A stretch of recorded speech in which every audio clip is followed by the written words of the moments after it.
Hello. Welcome to Plato and his Predecessors, which is the first part of a two-part course in the history of ancient philosophy. My name is Susan Sauvé-Meyer. I'm a professor of philosophy at the University of Pennsylvania, where I teach this course the old-fashioned way, in a classroom. Let me tell you a little bit about what our course will be like. We're going to trace the origins of philosophy in the Western European tradition, starting with a group of thinkers in ancient Greece more than 2,500 years ago. Now, many people today would classify these thinkers as scientists rather than philosophers, so I'd better start by saying something about what counts as philosophy for the purposes of this course. Now, philosophy is a term that gets used in lots of different ways.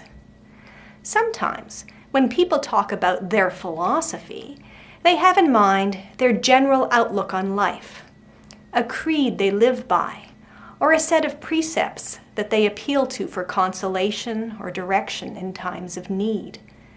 In this sense of the term, philosophy has a lot in common with religion, which is why you often find the philosophy section of the bookstore right next to, or maybe even combined with, the books on religion.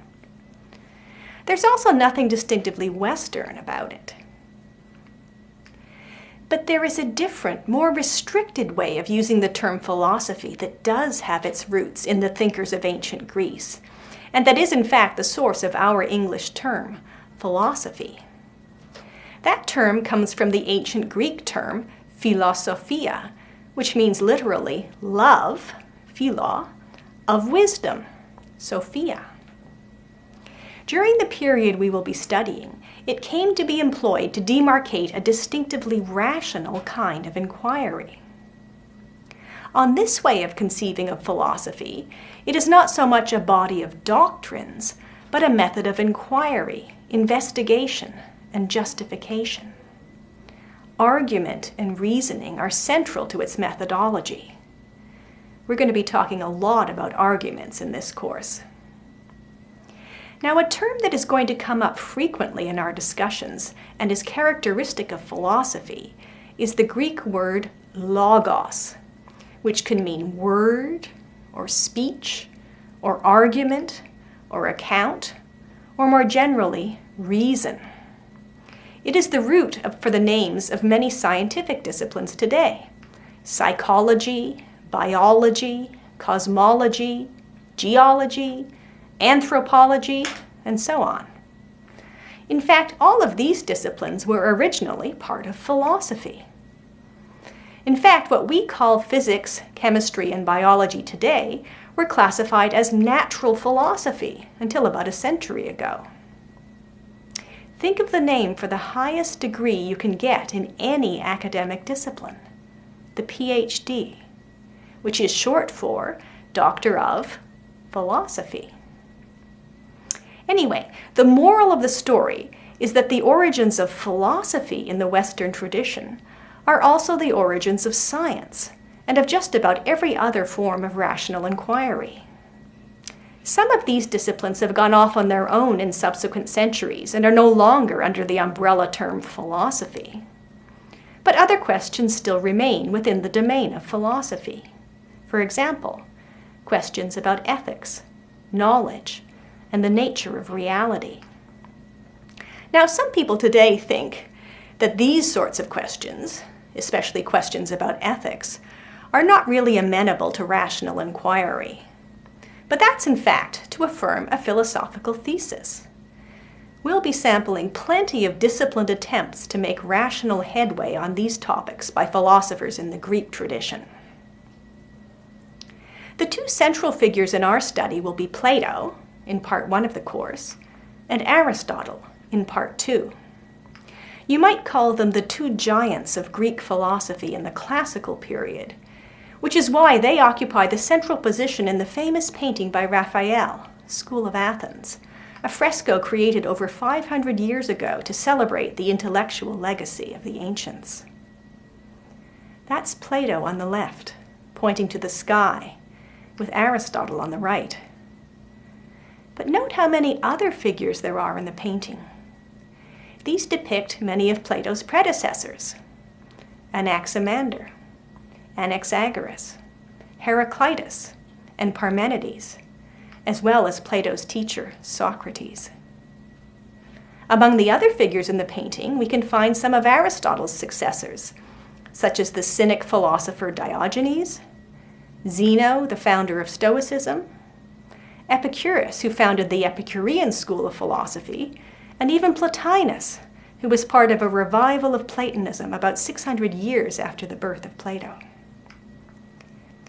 In part 1 of the course, we will study Plato and his pre-Socratic predecessors, and in part 2, we will study Aristotle, the Epicureans, and the Stoics. You might ask, why study these long-dead philosophers today? It's not because we believe or would agree with everything they say. Far from it. We will find many points of disagreement with the ancients, and much that seems alien and strange. This is often because they are asking questions that we no longer ask, or they're offering answers that we no longer find acceptable.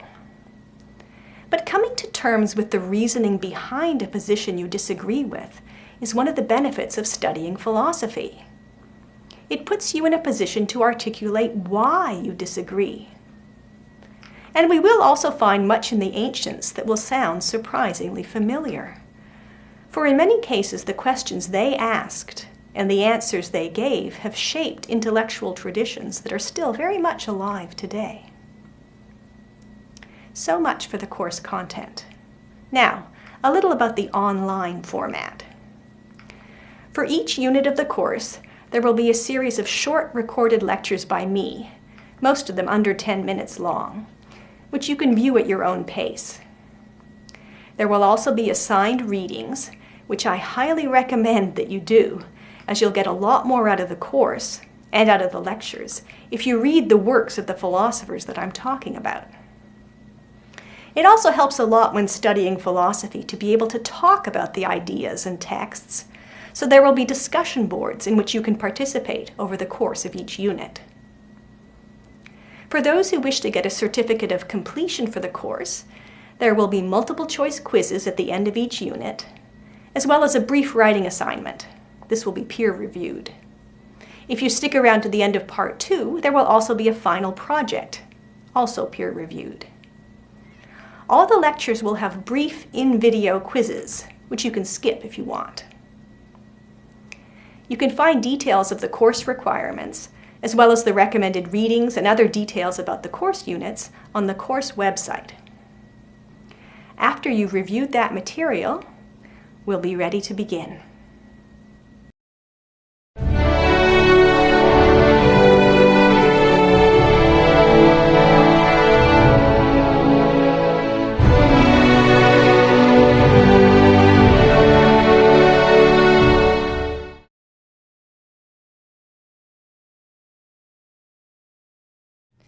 We begin with a group of Greek thinkers who have come to be called the Pre-Socratics.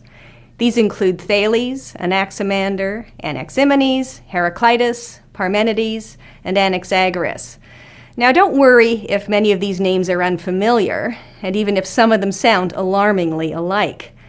I'd like to start by addressing a more pressing problem we face in studying these thinkers. Quite simply, we don't have any of the books that they wrote. The Pre-Socratics were active in the 6th and 5th centuries BCE, about 2.5 millennia ago. Their writings were well known and influential in their own day, and even in subsequent centuries. But unfortunately, these works haven't survived to the present day, except in quotations and paraphrases from later writers. You'll see, for example, that virtually all of our information about Thales comes from Aristotle, who lived centuries after he did. And for Anaximander and Anaximenes, as well as for other pre-Socratics, our sources are even later. An example of such a source is Hippolytus of Rome, a Christian bishop in the 3rd century CE, about 800 years after Thales. And he wrote a book called The Refutation of All Heresies. Hippolytus's project in that book was to refute all the pagan philosophy of the Greeks. So he's hardly a fair-minded reporter. But as historians of philosophy, we have to take what we can get in the way of evidence.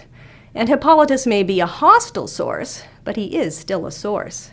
He regularly quotes from the philosophers he's trying to refute, and for that, I'm eternally grateful.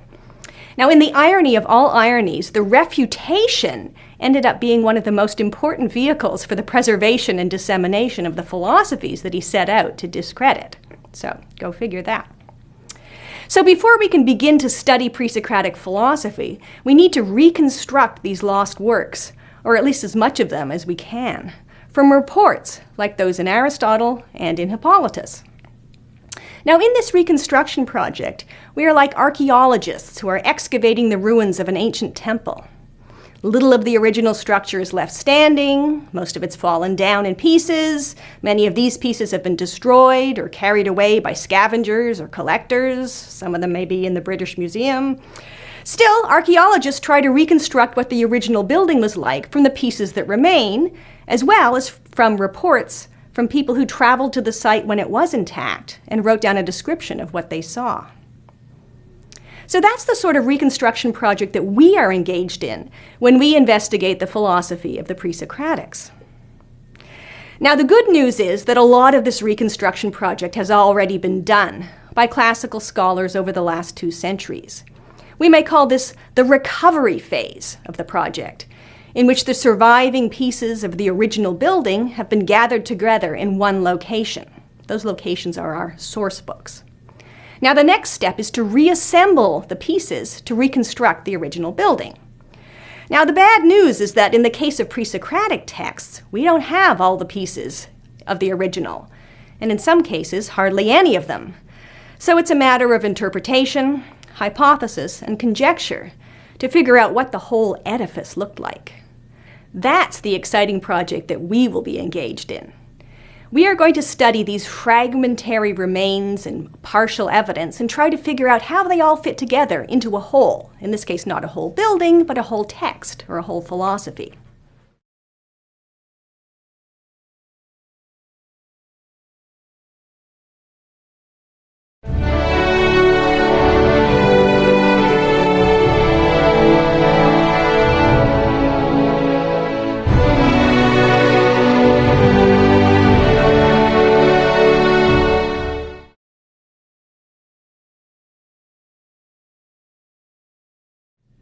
Now, before we start, we need to establish some conventions about how we're going to talk about the individual pieces that have been collected in the course of the recovery project. Now, the building blocks or pieces we are working with are excerpts from the texts of later writers, and they are collected together into source books, such as our Pre-Socratics reader, which we'll be using in this course. Now, we call some of these excerpts fragments and others testimonia, and it's important to be able to tell the difference. The fragments are actual quotations from the lost works, while the testimonia are paraphrases or summaries of parts of the work or general reports or interpretations of the philosopher's view. So we want to reassemble the original works out of the fragments, but we rely on the testimonia for guidance when we're doing this. Now, in the standard scholarly compilation of the pre-Socratic fragments, edited by 2 German scholars, Thales and Krantz, in the last century, the testimonia are marked with the letter A, while the actual fragments or quotations are marked with the letter B. When scholars are discussing particular pre-Socratic fragments or testimonia, we refer to them by their DK numbers. That is, by the number assigned to them in the addition of Thales and Krantz. So we get D and K from Thales, Krantz. For example, when we talk about one of the most famous fragments of Heraclitus, which goes, "Listen not to me, but to the Logos, it is wise to agree that all things are one," we refer to it as Heraclitus B50. The B, we know, means that this is an actual quotation from Heraclitus, and the 50 indicates that it is the 50th in the order of fragments printed in Thales, Krantz. Now, not everyone agrees that the order of the fragments in Thales, Krantz is the right way to reconstruct the treatise in question, in this case Heraclitus, but we all use the DK numbers to refer to the fragments. Now, at the end of our text in our reader, we are given the important piece of information that this is a quotation that comes from Hippolytus in his book, The Refutation of All Heresies. Notice how many of our fragments of Heraclitus actually come from Hippolytus. Now, consider Thales. If you look at the texts on Thales in our reader and examine their DK numbers, you'll see that none of them are actual quotations. They all have an A in their DK numbers. You will also notice an additional number before the A. For example, the first text on Thales in our reader is 11A9. The 11 means that it's about Thales, who is in chapter 11 in Diels Krantz. Each pre-Socratic philosopher has a separate chapter in Diels Krantz, and this generates a unique identifying number for each philosopher, which typically is written before the A or the B in the DK number. Now, this initial number is often omitted in our reader and in other contexts in which it's clear which pre-Socratic philosopher we're actually talking about. Now, the main point to take away here is that the DK numbers are the standard way of referring to pre-Socratic fragments and testimonia. If you want to talk or write about a pre-Socratic text, you do it by citing its DK number. If you refer to Heraclitus B22, then everyone will know what text you are talking about. That's the convention we will follow in this course.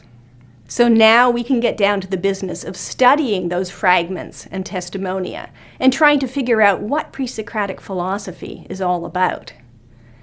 In particular, we want to figure out what it is about these thinkers that made Aristotle call them those who first pursued philosophy. That's DK 11A12.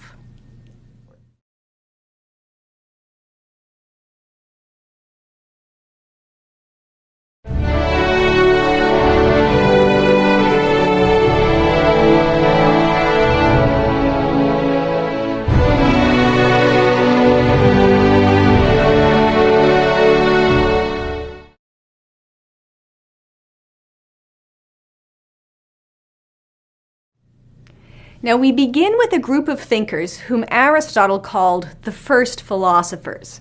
These are Thales, Anaximander, and Anaximenes. They lived in the 6th century BCE, that is, the century that ended 2.5 millennia ago.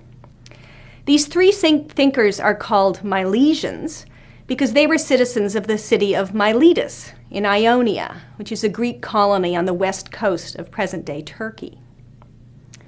Now let's begin with Thales, who is traditionally considered the earliest in this group, and hence the first philosopher. A pair of stories about Thales, recounted by Plato and Aristotle, give us some of the flavor of what counted as philosophy in those days. Now, in the anecdote reported by Plato, which is DK 11A9, Thales is so busy gazing at the stars that he does not see what is in front of his own feet, and so he falls into a well and gets laughed at. Now, we use the expression stargazing to refer to abstract, absent-minded thinking. But in the case of Thales, we are talking about stargazing in the literal sense, the study of the stars and other celestial bodies. That is astronomy. Thales is an astronomer. But I thought Thales was the first philosopher. What does astronomy have to do with philosophy? To answer this question, let's take a look at the story that Aristotle tells about Thales. And here I'll quote. When people were reproaching him for his poverty, supposing that philosophy is useless, he learned from his astronomy that there would be a large crop of olives. Then, while it was still winter, he obtained a little money and made deposits on all the olive presses, both in Miletus and in Chios. Since no one bid against him, he rented them cheaply. Then, when the right time came, suddenly many tried to get the presses all at once, and he rented them out on whatever terms he wished, and so made a great deal of money. In this way, Aristotle says, Thales proved that philosophers can easily be wealthy if they desire, but this is not what they are interested in. Now, you might appeal to this story to reassure your parents when you tell them that you want to be a philosophy major, and they despair about whether you will ever be able to earn a living. But I want to focus on a different moral that we can draw from Aristotle's report. Aristotle tells us that Thales responds to the charge that philosophy is useless by showing that astronomy is useful.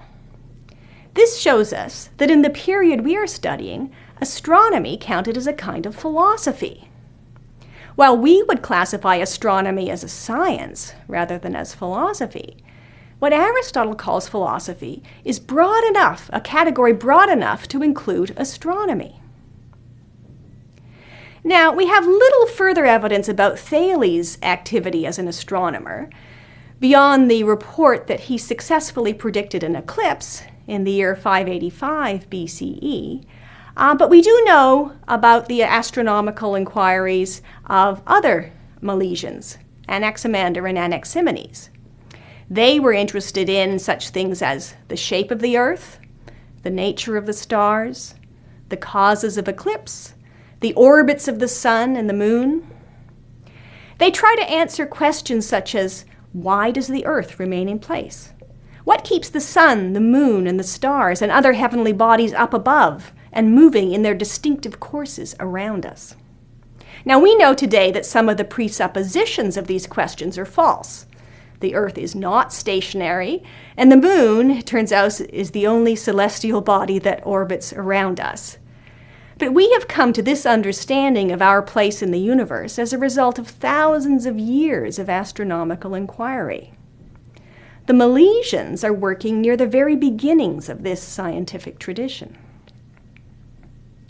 Now, astronomy is not the only science that the Milesians are interested in. Thales, for example, offers an explanation of magnetism. Anaximander and Anaximenes develop hypotheses about the origin of life on Earth. And a later thinker in this tradition, Xenophanes, proposes a theory to explain the discovery of fossilized fish and leaves in stone quarries in Sicily. So in sum, the Milesians are engaged in a wide range of scientific inquiry into the natural world. We can call them naturalists or natural scientists. And in fact, naturalist is a pretty good translation of the label that Aristotle gives to them. He calls them physiologoi. The singular for that is physiologos. This is a label that comes from two Greek terms, physis and logos. Physis means nature, and it's the root of our very modern term, physics. What we call physics today used to be called natural philosophy, even in the time of Newton and later than that. Now, logos, the other part of physiologos, is that all-important term that we are on the lookout for in this course, a term which can mean speech, reason, account, or explanation. It occurs in the names we have for many other kinds of sciences: biology, the study of life, bios; zoology, the study of animals, zoa; anthropology, the study of humans, anthropoi. All of these modern-day sciences, along with many others, are engaged in the sort of inquiry that Aristotle calls periphysios historia.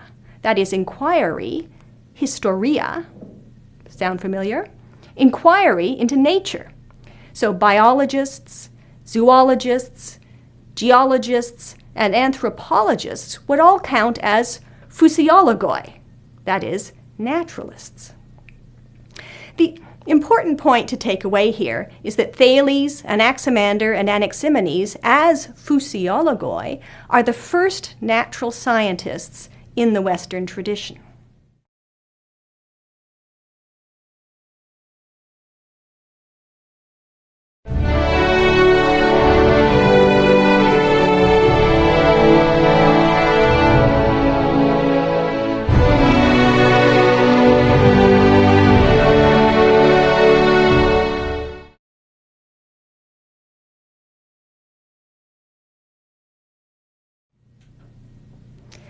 Let's now consider what is distinctive about their scientific practice.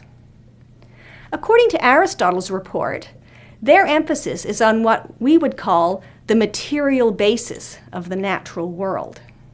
Each of them sought to identify a single most basic stuff out of which the natural world is made. Thales reportedly claimed that this basic material principle is water, a hypothesis he invoked to explain why the earth remains in place. He says, it floats on water like a piece of wood. Anaximenes proposed that the basic material stuff is air, and he explained the stability of the earth by hypothesizing that it's a flat disk of compressed air riding on a pocket of gaseous air that's trapped beneath it. Now, Anaximenes explained how air is the most basic principle along the following lines. If air is compressed, it becomes water, and if further compressed, it becomes earth. In the opposite direction, if air expands or is rarefied, it becomes fire.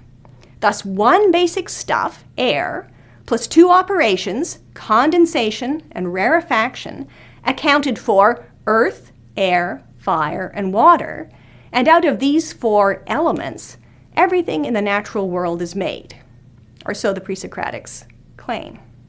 I like to refer to earth, air, fire, and water as the periodic table of the elements in Presocratic philosophy.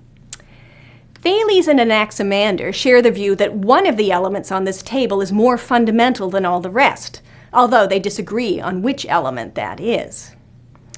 Now, Anaximander takes a slightly different tack. He proposes a material principle that is more basic and less determinate than any of earth, air, fire, and water. His basic material principle is a kind of indeterminate stuff. He calls this the apeiron, meaning unbounded or infinite. Out of the apeiron, he says, the opposites, hot and cold, are separated, and these in turn give rise to the elements, earth, air, fire, and water, and these he invokes to explain various natural phenomena. He proposes that the stars are fiery spheres that circle the earth, but are occluded by dark mists. So the stars are visible to us only through small holes or vents through that dark mist. Okay, now, setting aside the differences between Thales, Anaximenes, and Anaximander about the identity of the basic material principle, we can identify a basic shared outlook in Milesian natural philosophy. This basic strategy can be subsumed under two headings. First of these is that they seek to understand natural phenomena from the inside out, that is, by appealing to internal constituents rather than external factors. This distinguishes their explanations from the sorts of mythical or poetic explanations that one finds in poetry like that of Homer, where, for example, we find natural phenomena like earthquakes, floods, and epidemics explained by invoking gods, in particular, Olympian deities like Apollo, Zeus, and Hera. For example, in Book 1 of Homer's epic poem, the Iliad, a plague breaks out among the Greek troops, and Homer tells us that it is caused by the god Apollo, who is angry at the Greeks, and he shoots arrows into their midst. And that's what causes the plague. The naturalist explanations, by contrast, want to understand what happens in the world by appeal to the inner workings of nature, not to divine intervention. In this, they have the same agenda as the author of the medical treatise On the Sacred Disease. That author argues against the traditional view that epileptic seizures are cases of being possessed by the gods. That's why it's called epilepsy. Epilepsy means possession. Rather, the doctor who wrote this treatise insists seizures are due to a condition in the brain, to some internal feature of the sick person. So that's the first shared feature of the Milesians.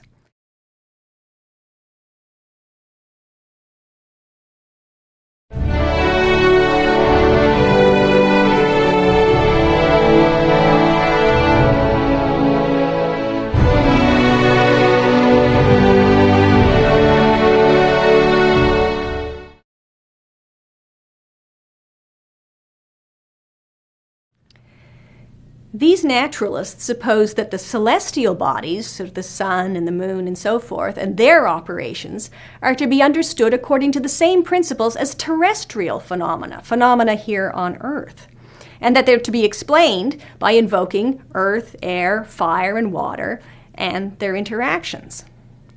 Everything on Earth and in the heavens, on this view, can be accounted for in terms of the periodic table of earth, air, fire, and water. Now, this second feature sets the naturalist accounts in stark opposition to popular religious traditions that identify the celestial bodies as gods. In fact, we'll see later when we're reading Plato's Apology of Socrates that you could back up the charge that someone is an atheist by saying, he says that the sun is a stone and the moon is earth.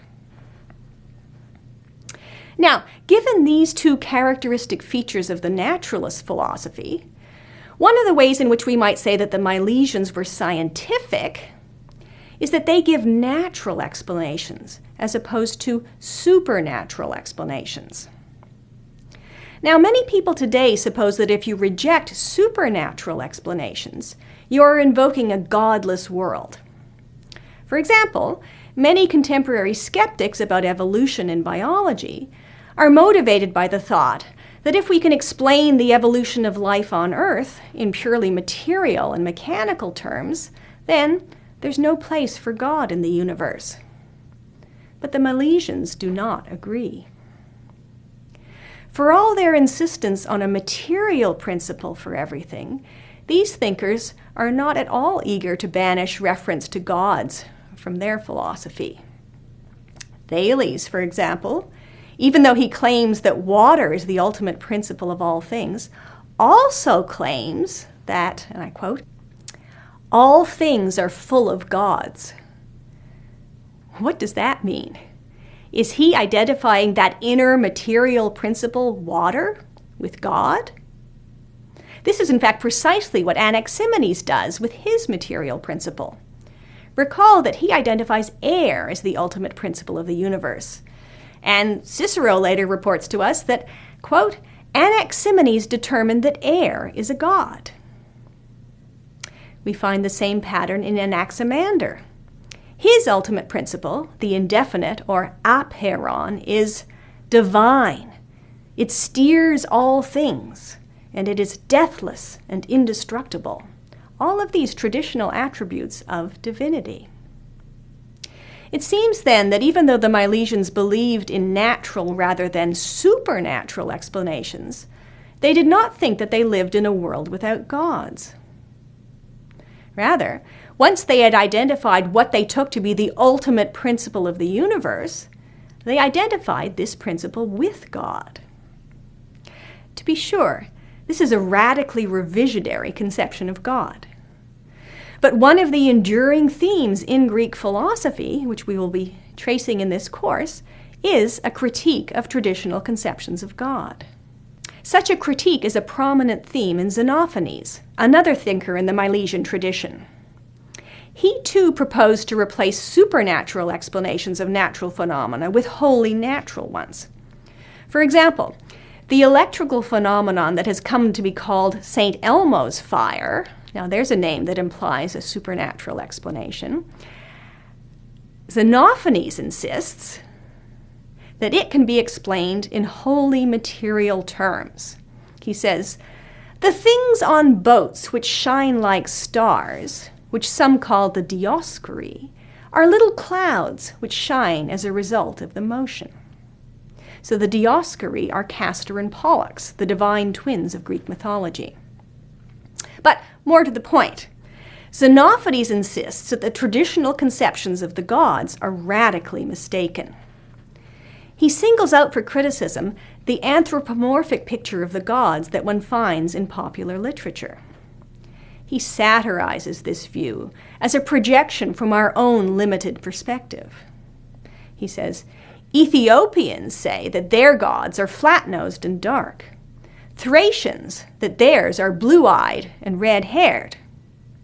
So, he proposes, if oxen and horses and lions were able to draw with their hands and to do the same things as men, Horses would draw the shapes of gods to look like horses, and oxen to look like oxen. Xenophanes' point is that we should be skeptical of any anthropomorphic conception of God. And if we abandon this anthropomorphic conception, then we have removed the barrier, or at least lowered it, to accepting the revisionist theology of Thales, Anaximander, and Anaximenes. The theology that says God is the ultimate principle of the universe.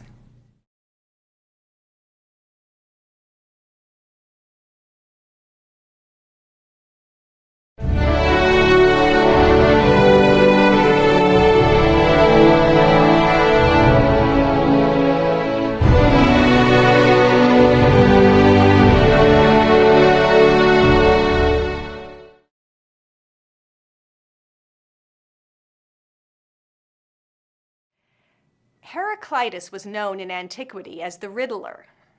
He had a reputation both for obscurity and profundity. The one book he wrote was widely quoted in antiquity, and from the evidence we have, it was full of oracular pronouncement and deliberate paradox. Socrates is reported to have said upon reading the book, "The parts that I understood were very impressive, and so were the parts that I didn't understand." So, what was the book about? In a word, it is about the Logos. Now, Logos is a term that we've noted has a range of meanings, from the very general sense in which a Logos is a word or anything said, to the more restricted sense in which it's a particular way of using words, specifically to give an explanation or reason or to figure something out. So let's see where Heraclitus' Logos fits into this range of meanings. Not surprisingly, he turns out to have exploited most of them. Let's look at the opening lines of the book, which is 22b1. "This Logos holds always, but humans always prove unable to understand it, both before hearing it and when they have first heard it."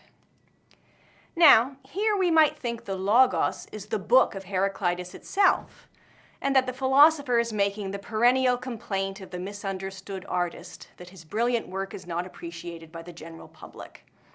Now, there is some truth to this, I think. But as we read on, it seems that the Logos can't simply be the book that Heraclitus has written.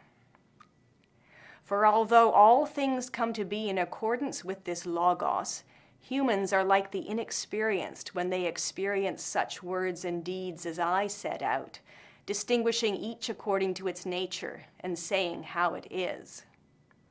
Heraclitus here distinguishes between the words he has written down and the Logos. The Logos is not what he says, but a principle that governs everything that comes to be or happens, even if people don't understand it, when he tries to explain it to them. And that they don't understand is a constant refrain in the book. Our quote from the opening ends by contrasting Heraclitus' own insight with the stupidity of other people who fail to notice what they do when awake, just as they forget what they do while asleep. Heraclitus regularly appeals to the distinction between sleeping and waking experience to make the point that those who do not understand the Logos are like sleepers who mistake their dreams for reality. So Heraclitus is giving a wake-up call, inviting us to understand the true reality behind our experiences. That reality is expressed in the Logos. But what does the Logos say? Nothing very straightforward, obviously, or else it wouldn't be so hard for us to get. The closest thing we have to a clear statement of the Logos is in fragment B50. "Listen not to me, but to the Logos. It is wise to agree that all things are one." Now, when he says, "Don't listen to me, but to the Logos," he means, look, I'm not making this up. When he says, "It is wise to agree that all things are one," he is telling us what the Logos says. So the Logos is that all things are one. But what does that mean? That there is only one thing?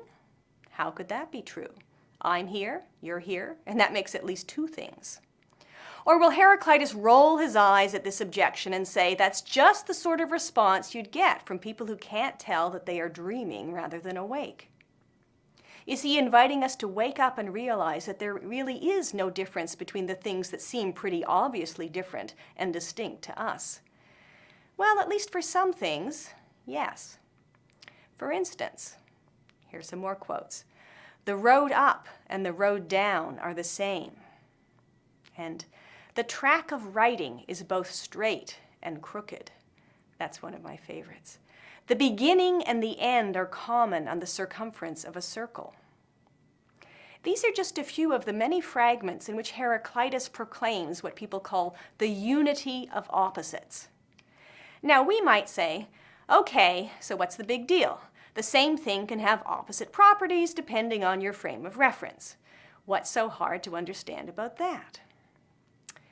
But consider another unity that Heraclitus invokes when he castigates Hesiod as, quote, "a man who could not recognize day and night, for they are one." What does it mean to say that day and night are one? When it's day here, it's night in Australia? My apologies to anyone who's taking this course from Australia. More likely, he meant that day and night are different phases of the same thing, where that thing is the complex system comprising the earth, the sun, and the other celestial bodies. Even though night and day are completely opposite in our experience of them, as different as night and day, as we would say, we can understand them as expressions of a deeper underlying regularity. On this way of understanding Heraclitus's logos, his point in claiming that all things are one is not to deny that there is multiplicity and variety in the world, but rather to insist that there is an underlying order to that multiplicity and variety. This is what is not obvious, and what most people, the sleepers, fail to see. What the sleepers fail to understand is a deep truth about the world, that, though at variance with itself, it agrees with itself. It is a backwards turning attunement, like that of the bow and the lyre. Now, this attunement is what he calls the unapparent connection that he says is stronger than apparent connection. Now, connection and attunement translate the same Greek term here. It's harmonia, which is the root, of course, of our term for musical harmony, but it also means a joining together, as when a cabinet maker fits tongue in groove when constructing a piece of furniture. The important point here is that the unity involved in harmonia, and hence in the logos, is a matter of order and structure. But does the world have a logos? Now you might ask, what reason does Heraclitus have for being so confident that there is such an underlying order or logos to the world? We can grant him the order behind night and day, but why should we suppose that the whole world follows some underlying order?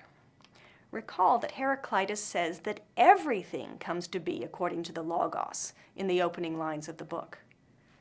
Why not conclude that the world, or maybe large pockets of it, are just chaotic?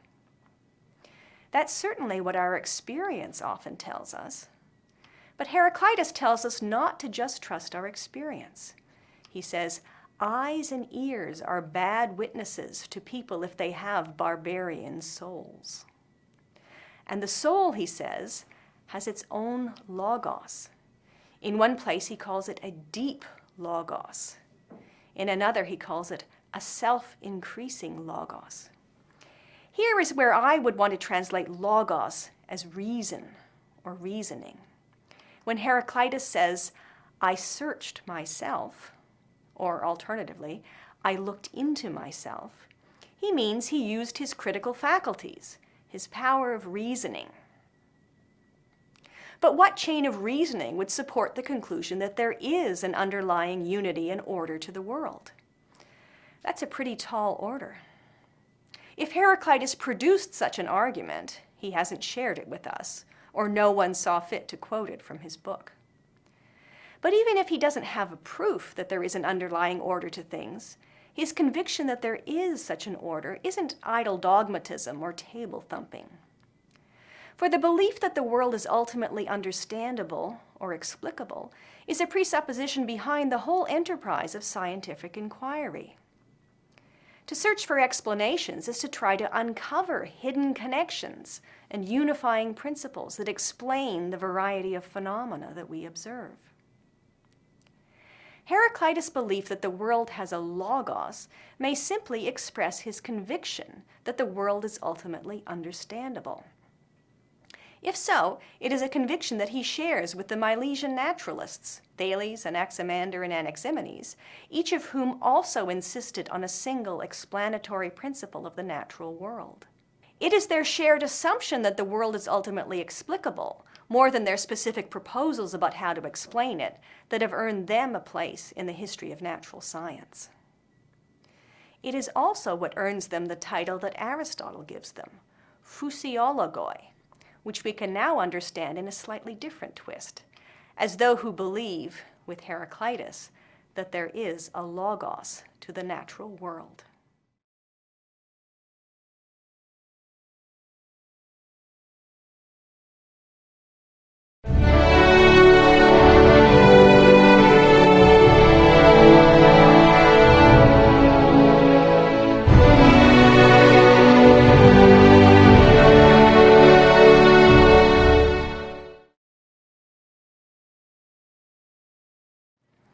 I'd like now to consider a further set of assumptions that Heraclitus shares with the Milesian naturalists.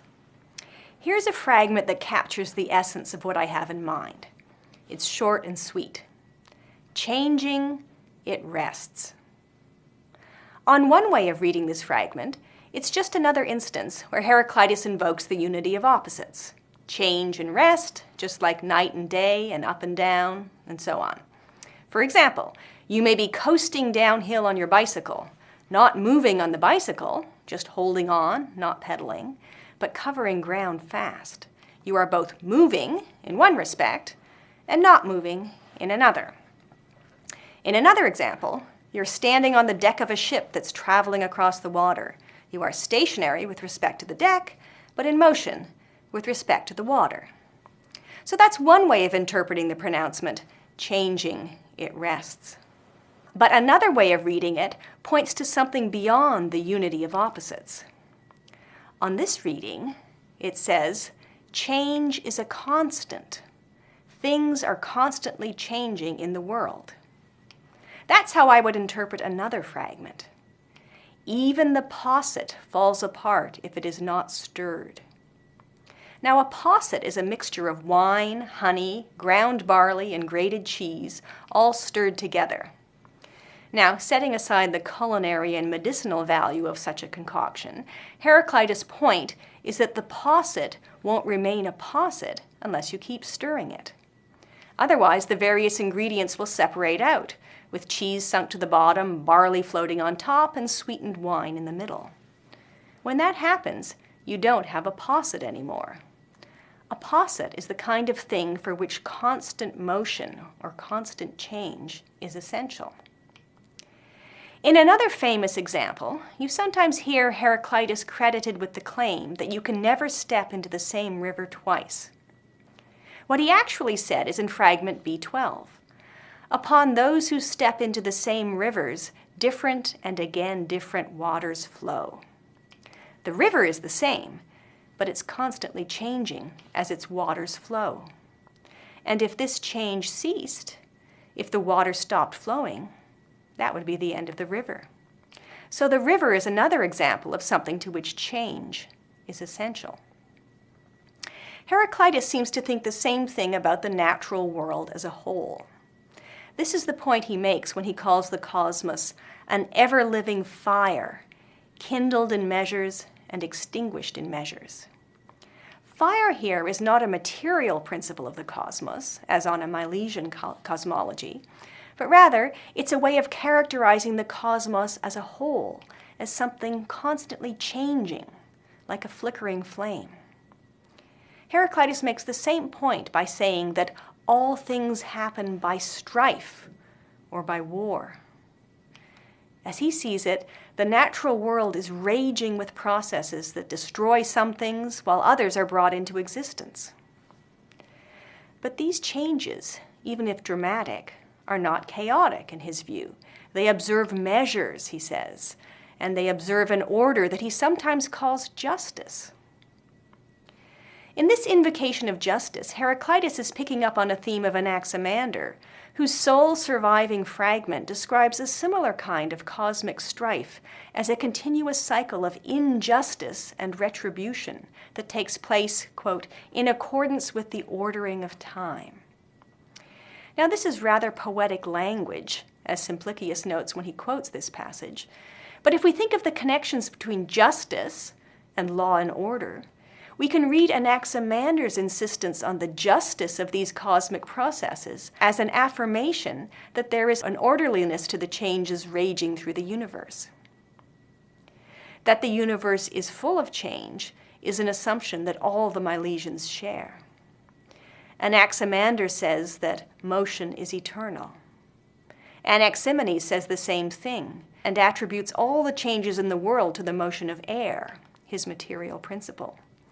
Even Thales' proposal that everything is full of gods can be read as an attempt to explain the ubiquity of motion and change in the world.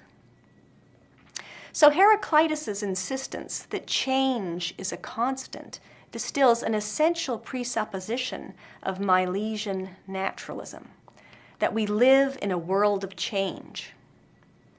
Now, this may seem like an unremarkable thesis, amply attested by empirical evidence, but the next thinker we will be studying, Parmenides, marshals a powerful series of philosophical arguments against the reality of change.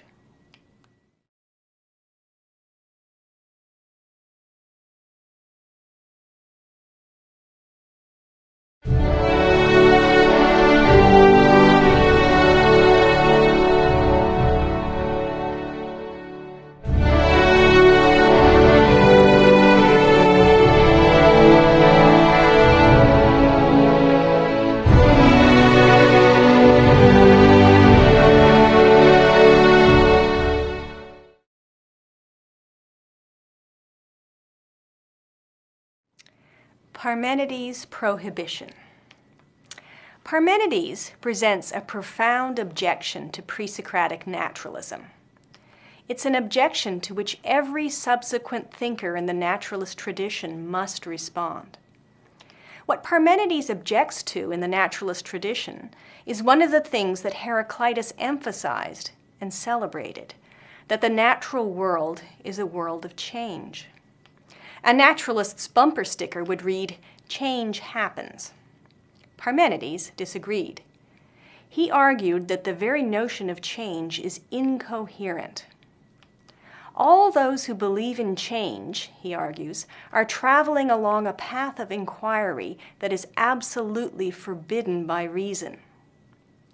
So let's start by looking at that forbidden path, which is one of two routes of inquiry that he distinguishes. Now, this is all going to be very abstract, but we'll relate it to some concrete examples. Let's start with fragment B2, where Parmenides marks out what he calls the only routes of inquiry that are for thinking.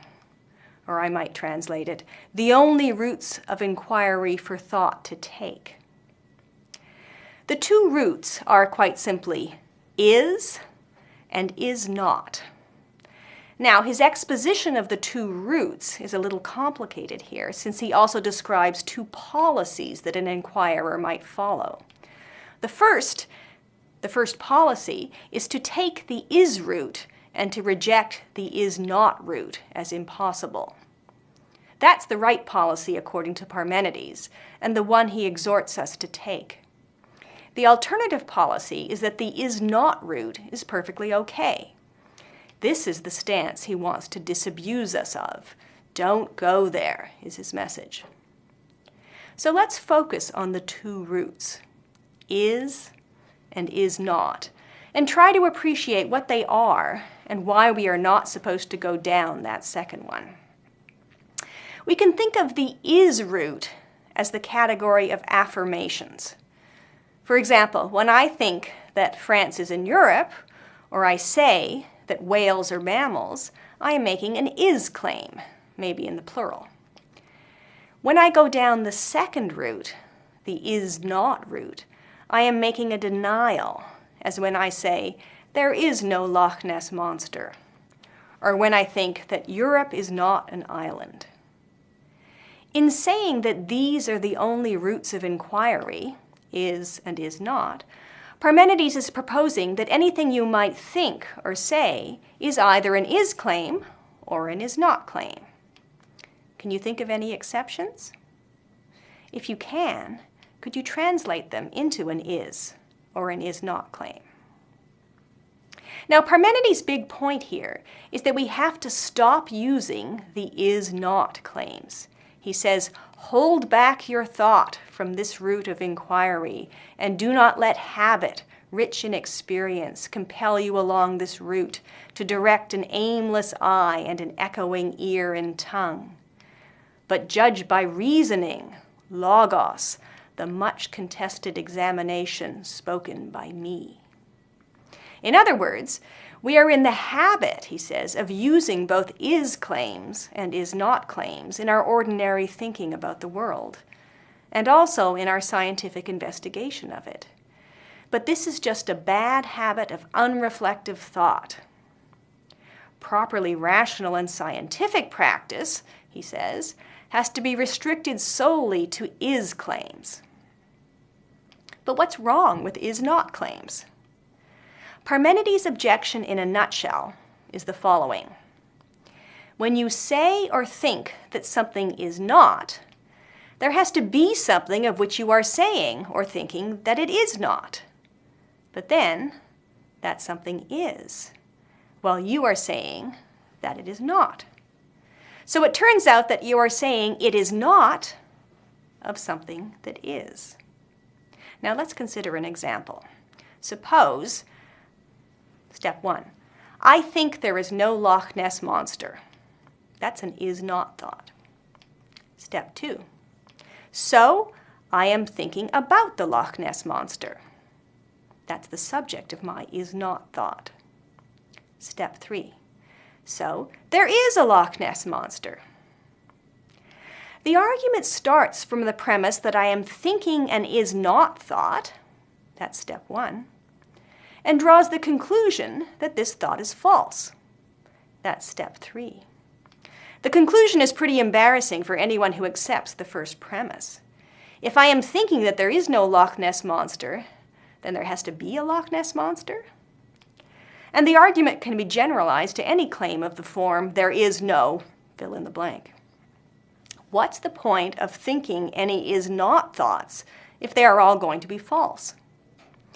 As Parmenides tends to put it, anyone who tries to think an is not thought is trying to think that what is not is. So that's the sort of muddle you get into if you try to say or think anything of the form is not. Or so Parmenides tries to convince us. Are you convinced? Do you really think that it follows from the fact that you are thinking there is no Loch Ness Monster, that there is a Loch Ness Monster? Let's examine the argument in more detail. We should note, first of all, that the argument has a single premise, step 1, and it makes 2 inferences. So we have to see whether we accept the premise and whether we think the inferences are valid. Let's start with the premise. I think there is no Loch Ness Monster. Well, I certainly agree with that. That's what I think. So I have nothing to object to here. So now what about the inference to number 2? If I am thinking there is no Loch Ness Monster, then what am I thinking about? What is the subject of my thought? This seems pretty straightforward. I'm not thinking about Santa Claus or the abominable snow monster, but the Loch Ness Monster. So it looks like the second claim follows from the first. Now let's consider the inference from the second claim to the third.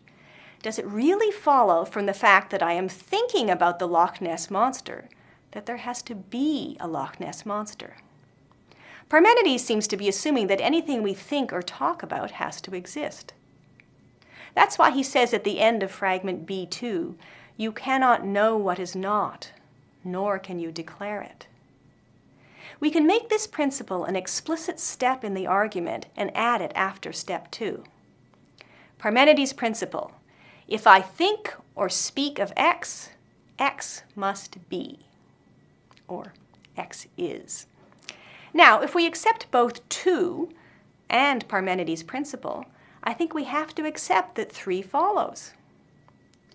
But should we accept Parmenides' principle? Why believe that anything you can think or speak of has to exist? Well, you might ask, how is it that our thoughts or words manage to be about things at all?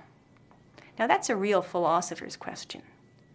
It's something we take for granted as thinkers and users of language, that strings of sounds that we utter and stuff that goes on in our brains manages to mean things, and in particular to be about things in the world. How is it when I say dogs, I'm talking about dogs? Now, it won't do to say it's simply a matter of convention, since in French I wouldn't say dogs, but les chiens. Yes, it's a matter of convention whether we use dog or chien to do the job, but how do we get the job done? How is it that either word manages to pick out, point to, or refer to dogs?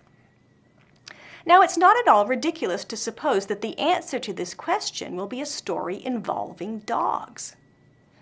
And so an elementary theory of meaning or reference might include, or at any rate presuppose, something very like Parmenides' principle. And this is a principle that makes it deeply problematic or paradoxical how we could manage to think or talk about what isn't there. And that's pretty much Parmenides' message. Thinking or speaking about what is not is impossible, since there is nothing for our thought or speech to be about. We may utter the words and believe that we are thinking meaningful thoughts, but in reality, he tells us, we are just babbling. But if we want to insist against Parmenides that we are not babbling, what are our options? We can't just walk away from the argument and say, sorry, I don't believe the conclusion, because that's just being dogmatic. Parmenides has given us an argument for that conclusion, and so if we don't accept the conclusion, we have to find something wrong with the argument. Now, one option is to reject Parmenides' principle and the theory of meaning that motivates it. But on what basis? Because it delivers a conclusion we don't like? That seems question-begging. Rejecting the theory would be more respectable if we had an alternative theory of meaning that could both explain aboutness and also make sense of is-not claims. But coming up with a theory of meaning is a lot of work. Alternatively, we might revisit the question of whether the second step in Parmenides' argument follows from the first. It seemed pretty innocuous at first to suppose that my thought, there is no Loch Ness Monster, in step 1, is about the Loch Ness Monster.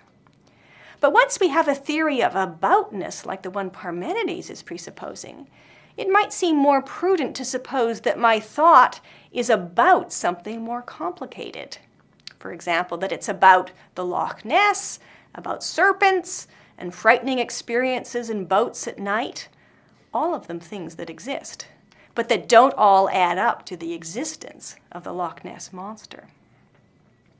Now, something like the latter is the tack that most of Parmenides' successors take when they try to rehabilitate is-not claims from his accusations of incoherence. But that's the story for another lecture, where we will also get to the tie-in with change.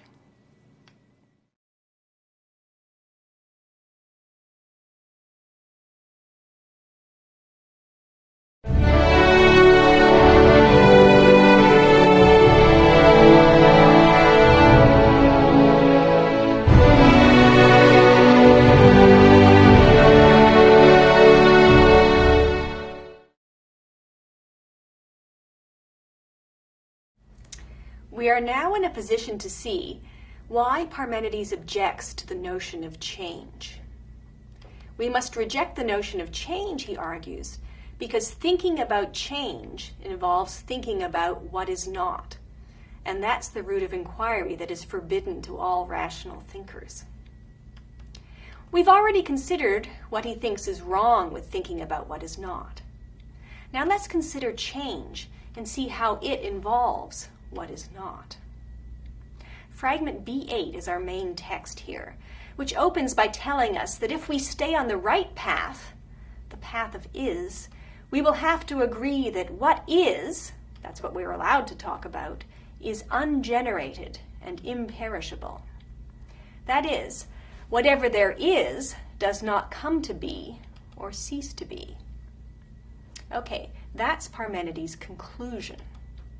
But what is his argument? If we read on, we see that Parmenides appeals to what would have to be the case if something does come to be. For what birth will you seek out for it? How and from what did it grow? That is, if something comes to be, or becomes, that's the same word in Greek, it must come to be from something. Now he gets to the punchline. That something is the dread what is not. He says, from what is not I will allow you neither to say nor to think, for it is not to be said or thought that it is not. So here's how we can reconstruct Parmenides' argument. First step. If something comes to be, it comes to be from what is not. Second step. We cannot think about what is not. Third step. So, change is unthinkable. So, we've seen Parmenides' reasons for maintaining the second step. But why should we accept the first premise? Why suppose that coming to be has to be from what is not? Here's the general idea. When a change happens, there must be a before and an after. First, I'm a child, then I'm an adult. At one moment, the room is empty, at another, it's full. A century ago, you did not exist, yet now, here you are. In all these changes, or happenings, what happens, or becomes, goes in the after column. And what it comes to be from goes in the before column.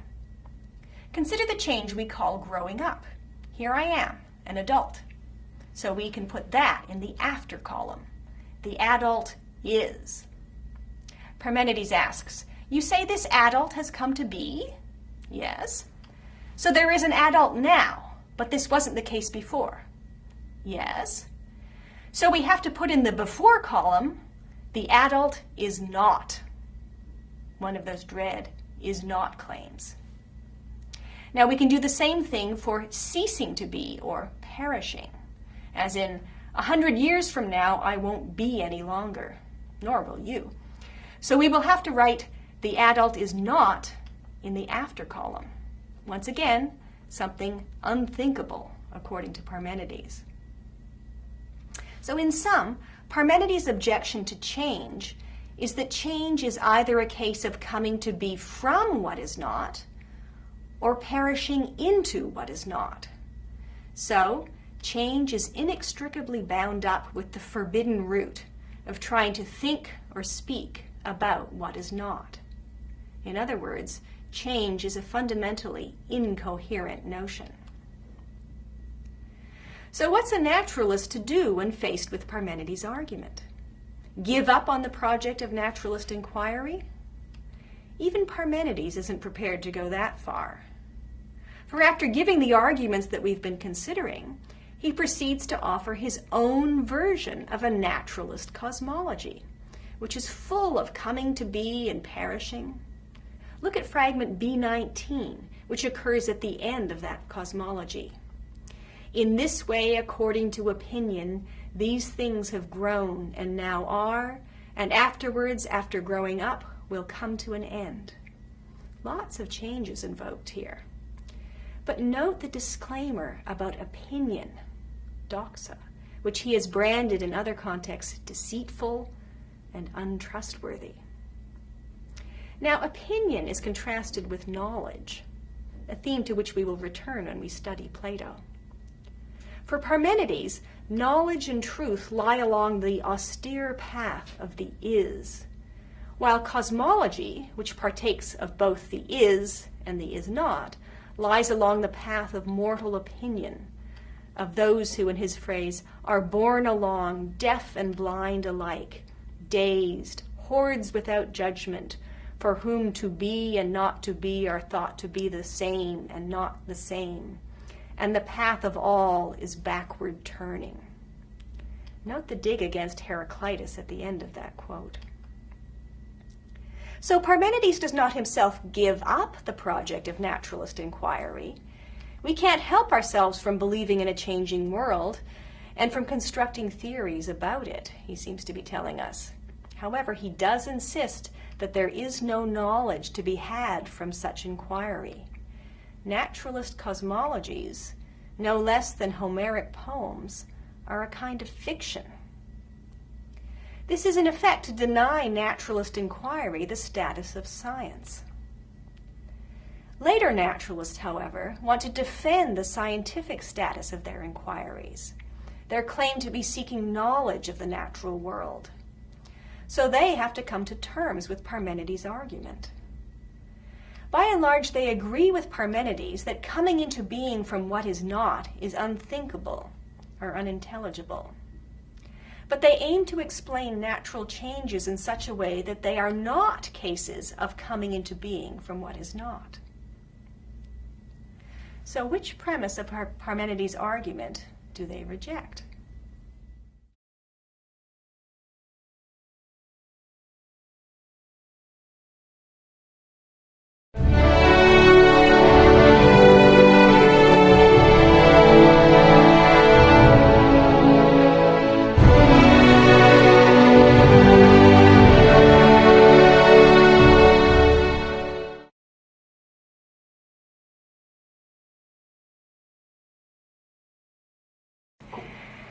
Now, you probably won't be surprised to learn that Parmenides' arguments did not bring naturalist inquiry to a halt. Scientific thinkers went on formulating hypotheses about the changing cosmos, in spite of Parmenides' arguments that change is an incoherent notion. But we have good evidence that many of these later thinkers were keenly aware of Parmenides' challenge, and that they took care to formulate their own views in a way that tried to avoid Parmenides' objections. We will conclude our discussion of the Pre-Socratics by investigating the responses to Parmenides in the work of Empedocles, Anaxagoras, and the atomists Leucippus and Democritus. Let's start with the poet-philosopher Empedocles, who develops an elaborate cosmology but is also keenly aware of Parmenides' injunction. In Fragment B11, he calls fools those who, quote, expect that there comes to be what previously was not, or that anything perishes and is completely destroyed. He here endorses Parmenides' conclusion that there is no coming into being and no perishing, as each of these involves what is not, either at the beginning or at the end of the change. Now, on the same theme, Empedocles writes in Fragment B12, "For it is impossible to come to be from what in no way is, and it is not to be accomplished, and is unheard of, that what is perishes absolutely." Now, it's worth pausing over the adverbs here. Empedocles does not just say there is no coming into being from what is not, but from what in no way is. And similarly, what he rejects is not simply perishing, but perishing absolutely. What is the force of these qualifications? Is there a difference between what in no way is and what is not, but only in a way? Now, you might think that the answer is no. Is and is not are exclusive and exhaustive alternatives. But in fact, there are two very different ways we use is and the verb to be quite generally. One way is to invoke existence, as when I say, there is no Loch Ness monster. Or I wonder, is there life on Mars? The other way to use is and to be is the is of predication. When I say, roses are red, I'm using the verb to be to link a subject, roses, with a predicate, red. It is one thing to say that roses exist, there are roses, and another thing to say that they are red. But we use the same verb, the verb to be, in both cases. In this case, in the plural, are. So now, suppose that when Empedocles writes about what in no way is, he is using is in the existential sense. What in no way is something that does not exist. We can concede to Parmenides that there's a real problem with thinking about that sort of thing, since there exists no thing for our thought to be about. But what about something that is not in a less drastic sense? Here's where the predicative sense of is not comes in handy. Because something that is not in this sense can still be something that is in the existential sense. Take, for example, our red rose. There it is. It exists, but it is not yellow. Still, in spite of its being not yellow, there isn't any problem in thinking about it, since it still exists. The moral of the story is that the Parmenidean problem about thinking about what is not is only a problem for what is not in the existential sense. So, if change involves what is not only in the predicative sense, then it is not vulnerable to the Parmenidean objection. Let's apply this to an example. Suppose an apple turns red as it ripens. Previously, it was not red, and now it is red. So we have a case of coming into being from what is not. But what is not in this initial condition is an apple, which, although it is not red, it still is. It exists, and so it is a perfectly acceptable object of thought. So even though the apple's turning red is in a way a case of coming to be from what is not, there is nothing problematic about it from a Parmenidean point of view. Now, the apple turning red would be problematic for Parmenides if all we could say about it was, now there is a red apple, but previously there was not. That makes it sound like a red apple popped into existence ex nihilo. That's Latin for from nothing. But that isn't all we can say about this change. We can truly say that there was something there at the beginning of the change, the apple, and that it changes from green to red. So no creation ex nihilo. Okay, that's the general gist of Empedocles' response to Parmenides. In the next lecture, we'll look more precisely at how all these distinctions can be deployed in a precise criticism of Parmenides' argument. And then we'll consider Anaxagoras, Leucippus, and Democritus, and see that for all their differences with Empedocles on the details of their cosmological theories, they agree with him in the general shape of their response to Parmenides.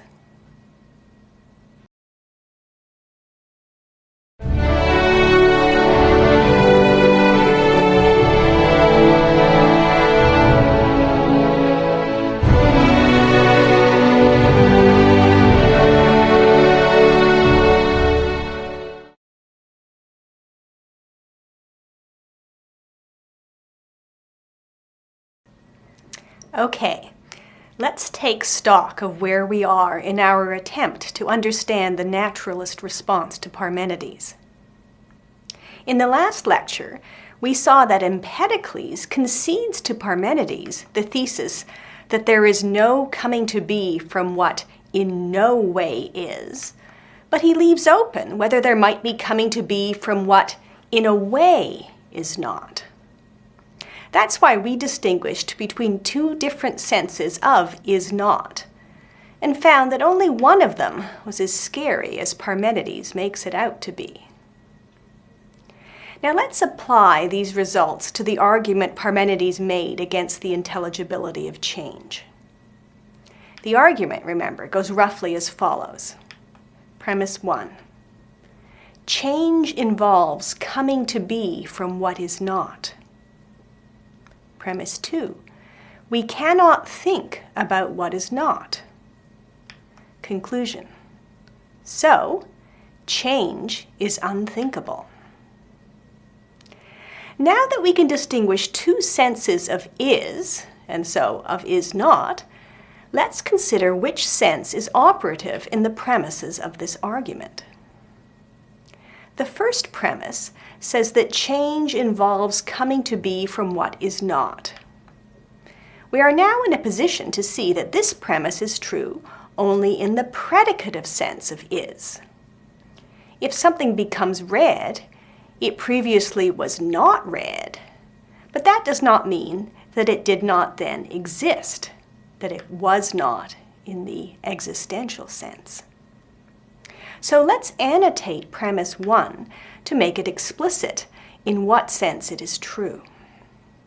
Change involves coming to be from what is not in the predicative sense. Now, if we turn to look at the second premise, which claims that what is not is unthinkable, we can see that we should accept this premise only if is being used in the existential sense. You can't think about what isn't there to be the object of thought, or so we've conceded to Parmenides. So let's annotate the second premise to make this explicit. But now, look at the first and the second premises together. The first uses is not in the predicative sense, while the second uses is not in the existential sense. That is, the argument uses the locution is not in two different senses in the first and second premises. Now that's a problem for the validity of the argument, since the third step follows from the first two, that is from the premises, only if is not means the same thing in both premises. Since it doesn't, the conclusion, that is number 3, does not follow from the premises. The argument commits what gets called the fallacy of equivocation. The upshot for those who worry about the intelligibility of change is that as long as change is the alteration of something that exists, and the is not that change involves is simply of the predicative variety, then that change is not vulnerable to Parmenides' objection. That is, at a very general level, the way Empedocles responds to Parmenides. He concedes that there is no coming into being ex nihilo, but insists that none of the changes of interest to the natural scientist involve creation ex nihilo. Rather, Empedocles insists, all the changes that occur in the cosmos are simply the rearrangement or alteration of entities that have always existed. More specifically, Empedocles claims that earth, air, fire, and water are the 4 roots, as he calls them, out of which everything in the cosmos is made. He says that these roots are acted on by 2 cosmic forces called love and strife, which sometimes combine and mix the roots together, that's love, and at other times separate them and drive them apart, that's strife. Thus Empedocles says, from these roots all things are joined and compounded. And he notes that while people tend to call this conjoining or compounding coming into being, this is really a misleading way of speaking. And he elaborates this point in another fragment. He says, Whenever the roots are mixed so as to form a man, or one of the wild beasts, or bushes, or birds, that is when people speak of coming into being. And whenever they, that is the roots, are separated, that is what they call the ill-starred fate of death. They do not call it as is right, but I myself too assent to their convention. Now, we might capture Empedocles' position here in the slogan, "All generation is alteration." That is, everything that gets called coming into being, or generation, is really alteration. And now this slogan, in fact, captures the naturalist response to Parmenides quite generally. Take Anaxagoras. Aristotle says that Anaxagoras accepted as true the common opinion of the naturalists that nothing comes to be from what is not. That is why Anaxagoras makes the generation of a thing of a certain sort into an alteration. Of course, Anaxagoras disagreed with Empedocles about whether earth, air, fire, and water are the basic constituents of all things.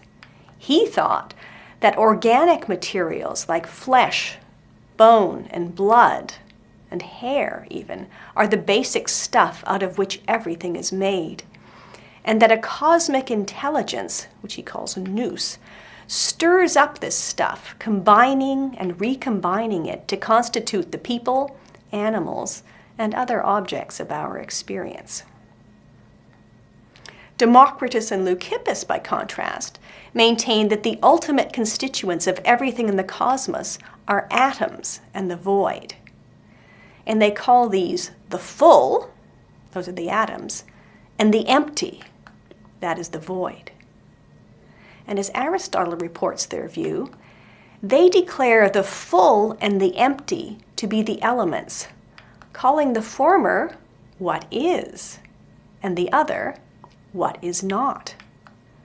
Of these, the one, what is full and solid. The other, what is not, is empty and rare. This is why they say that what is no more than what is not, because the void is no less than body is. Now there's some pretty bold anti-Parmenidean rhetoric in the last line there. But note that when these atomists violate Parmenides' injunction against saying what is not is, they are talking about the void, which is empty space. Void is space that is, in the existential sense, but is not in the predicative sense, since it is not full.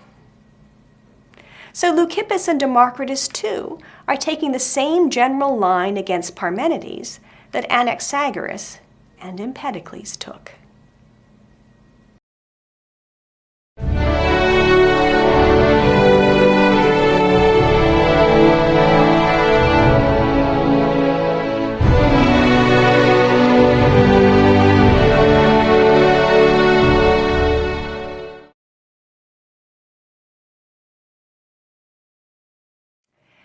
Now we turn to Plato, who was an Athenian philosopher who lived in the final decades of the 5th century and the first half of the 4th century BCE. Plato wrote many works which were widely known and admired in antiquity and beyond, with many copies made and recopied over the centuries, so we still have most of them today. The convention we follow in discussing these works today dates back to a Renaissance edition of Plato's works by a Swiss scholar named Etienne, Stephanus in Latin.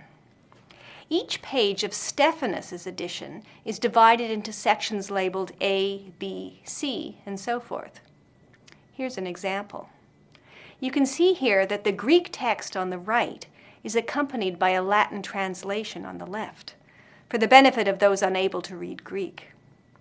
Today we will be reading Plato in English translation, but still with Stephanus's page numbers and alphabetical divisions, which appear in the margins of our text.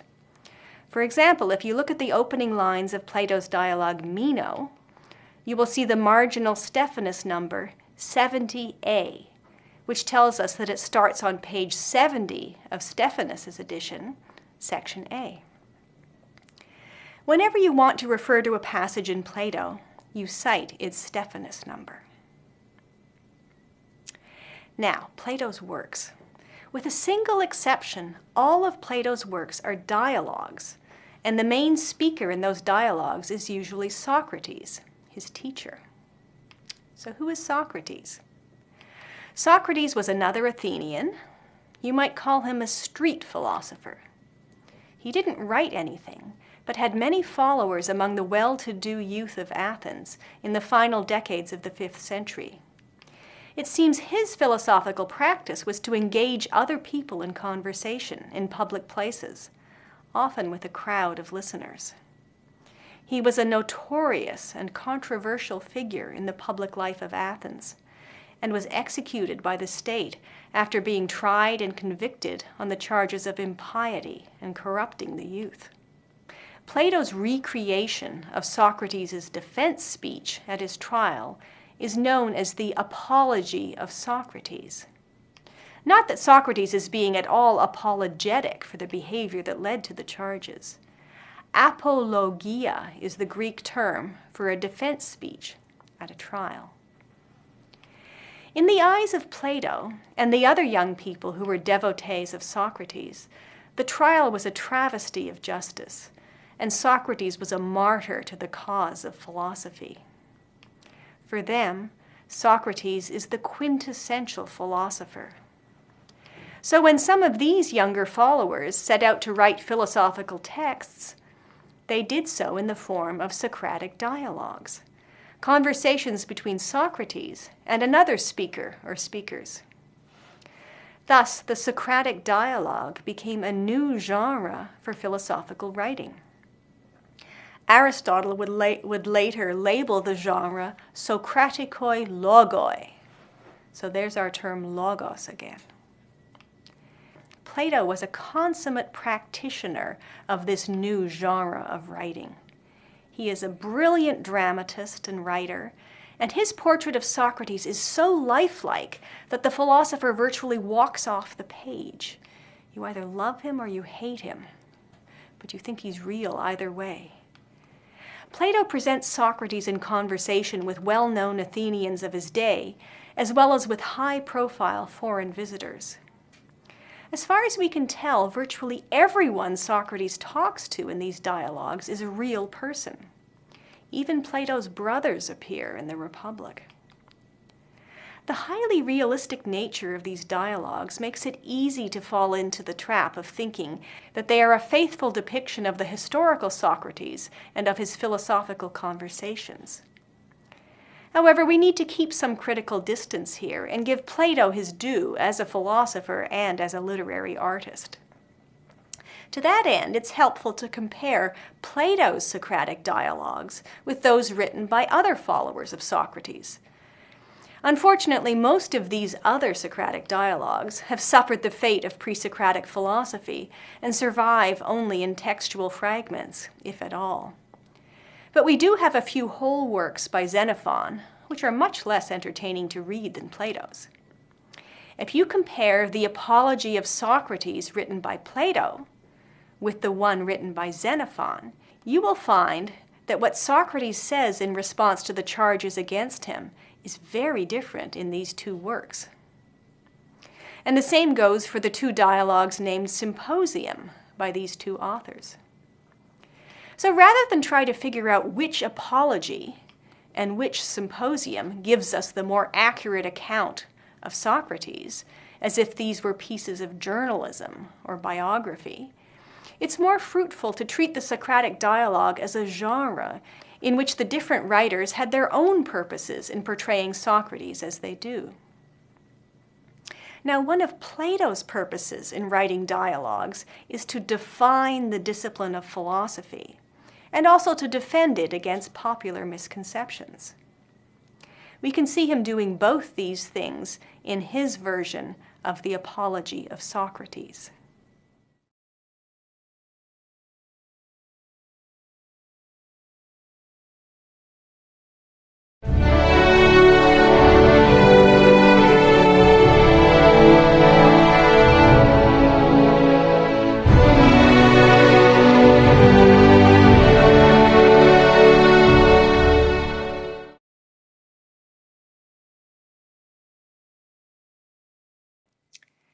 Socrates in the Apology. Plato in the Apology distinguishes Socrates from two very different groups of thinkers who were viewed with considerable hostility by many of his contemporaries, but both of whom would have been able to lay claim to the title of philosopher. Now, the first group we've already met. These are the naturalist philosophers who preceded him, like Anaxagoras and Anaximenes, or who were his contemporaries, like Democritus. In the popular characterization of these thinkers in Socrates' day, their business was to, quote, investigate things beneath the earth and in the heavens. You'll find this quoted in the Apology. In the Apology, Socrates insists that he has never engaged in that kind of inquiry. When one of his accusers tells the jury that Socrates says that the sun is a stone and the moon earth, he says, "My dear Meletus, do you think it's Anaxagoras you are accusing?" In contrast to the naturalist speculations of these pre-Socratic thinkers, Plato's Socrates is interested in ethical questions. How should you live? What are the priorities you should follow in life? And he has answers to these questions. He insists that the most important thing in life is not to amass wealth and power, but to care for one's soul by honoring justice above all else. He urges this position by, as he puts it, examining himself and others, and by testing those who claim to have knowledge of these most important matters. He calls these examinations practicing philosophy, and he insists that nothing is more important in life. Hence the famous quote from the closing pages of the speech, "The unexamined life is not worth living." So these are very different kinds of questions than we've seen that the pre-Socratic naturalists have addressed. And this is what leads Cicero, many centuries later, to say that Socrates is the one who took philosophy down from the heavens and brought it into the marketplace. So that's the contrast between Socrates and the pre-Socratic naturalists. Now, the other group of thinkers that Plato seeks to distinguish from Socrates are a group of itinerant teachers of rhetoric, like Gorgias of Leontini, and public intellectuals like Protagoras of Abdera. They were popularly known as sophists, which just meant wise person or intellectual. On their visits to Athens, they were eagerly sought out as teachers by ambitious young men or their parents who thought that learning the skills the sophists taught was the key to success in public life. It's rather like those young people today and their parents who are keen to gain admission to an elite university. And to the extent that there was anything like higher education in Plato's days, the sophists were the providers. Now, there was considerable public hostility against the sophists for a number of different reasons. First of all, they were foreigners. Why should the youth of Athens, the leadership of tomorrow, be educated by outsiders? Second, the sophists charged a fee for the instruction they provided, something that was considered very lowbrow by the aristocratic elite that dominated politics, even in democratic Athens. And finally, there was in some quarters a suspicion that the skill at speaking and arguing that they taught was corrupting. In a popular caricature, they taught you how to make the weaker argument the stronger. Someone equipped with this skill could argue their way out of any situation, one might think. They could commit a crime and successfully defend themselves in court, for example. Now, to an external observer, Socrates would have looked just like one of these sophists, with the exception that he was Athenian rather than a foreigner. He too had a following among the youth of Athens, who evidently enjoyed watching him engage in debate, in logos, with others, and who learned from him how to use argument in this same way. Were they learning debating tricks? Were they learning how to make the weaker argument the stronger? Plato wants to resist this impression. His Socrates uses arguments for a serious purpose, to get at the truth, not to score points in a debate or to impress an audience of onlookers. That is how genuine philosophy is different from mere rhetoric or sophistry. Indeed, to the extent that the term sophistry today is a label for misleading or specious argumentation, it's because Plato was successful in winning the title philosopher for Socrates and for denying it to the sophists.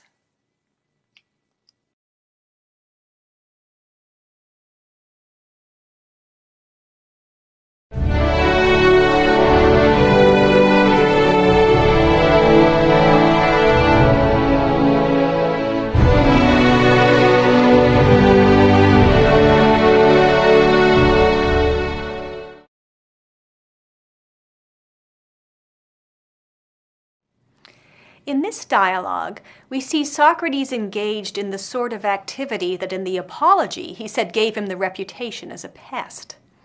That is, he questions people who seem to be wise and shows that they do not have the wisdom that they profess. In this case, the self-professed expert is named Euthyphro, and he claims to have specialized expertise in religious matters, that is, in matters of piety. Now, Euthyphro is on his way to court to prosecute his father on a charge of murder when the conversation takes place. His action strikes his contemporaries as a highly impious action, and for two reasons. First of all, a son owes filial piety to his father. If his father is guilty of a crime, someone else should prosecute him. In particular, according to the standards of the time, it should be a relative of the victim. Second, they don't think the father should be prosecuted at all in this case, since he didn't do anything wrong, or at any rate, they think not anything as bad as murder. Now, Euthyphro, on the other hand, insists that his father did commit an injustice, that the gods demand that injustice be punished, and that this requirement of punishment trumps all considerations of filial piety. So since Euthyphro insists that he knows better than his critics, Socrates asks him to demonstrate his knowledge. If he knows for sure that what he is doing is pious, then he must know what piety is. That is, he must know what makes an action pious. Euthyphro boasts that he does know, and so Socrates invites him to share his knowledge. Now, Euthyphro first proposes that his action is pious because he is prosecuting an injustice. But this can't be a general explanation of what makes pious actions pious, Socrates points out, because there are other kinds of pious actions. What do all the different kinds of pious actions have in common that makes them pious, he wants to know. What all pious actions have in common, Euthyphro now proposes, after a few false starts, is that they have the unanimous approval of the gods. He says at 9e, the pious is what all the gods love. Now, Socrates is tempted to ask at this point, as I certainly would be, how Euthyphro knows that all the gods approve of his prosecution. But instead, Socrates takes a very different tack, and he asks one of the most famous questions in the history of philosophy. Sometimes it gets called the Euthyphro question. Socrates asks Euthyphro, is a pious action loved by the gods because it is pious, or is it pious because the gods love it? This is a perfectly appropriate question to ask him, because Euthyphro has promised to tell Socrates what makes pious actions pious. What makes an action pious will be that because of which an action is pious. So Socrates' question, in effect, asks Euthyphro whether the universal approval of the gods is what makes a pious action pious, or whether the piety of an action is what makes the gods approve of it. Now, Euthyphro's answer, once he understands the question, is that the gods love the pious because it is pious, not the other way round. But that means that the gods' unanimous approval is not what makes pious actions pious. Rather, the piety of the action is what makes the gods approve of it.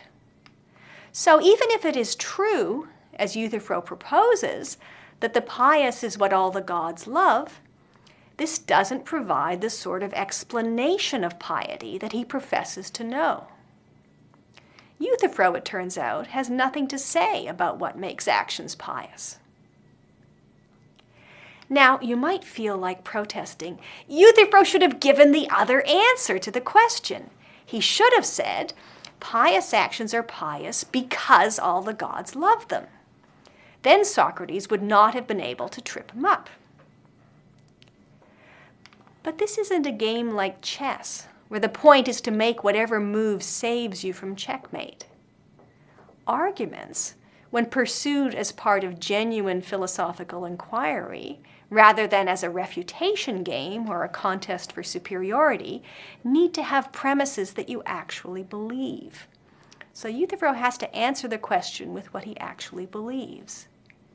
And what's at stake here is a really important issue about what makes things right and wrong.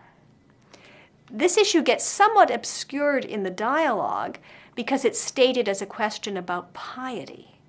But it's pretty clear in the dialogue as Plato writes it that the dispute over whether Euthyphro's action is pious is fundamentally a question of whether it is right, and that question in turn depends on whether his father did anything wrong. Socrates asks him, "What evidence do you have that all the gods consider this man to have been killed unjustly, and that it is right for a son to prosecute and denounce his father for murder on behalf of such a man?" These are questions about right and wrong, about justice and injustice. They get articulated as questions about piety because Socrates and Euthyphro agree that the gods take a strong interest in right and wrong, and in justice and injustice. As Euthyphro understands it, the gods have reasons for approving or loving what they love. They love just action because it is just, and they hate injustice because it is wrong. So Euthyphro has answered Socrates' fateful question quite sincerely when he says that the gods love the pious because it is pious.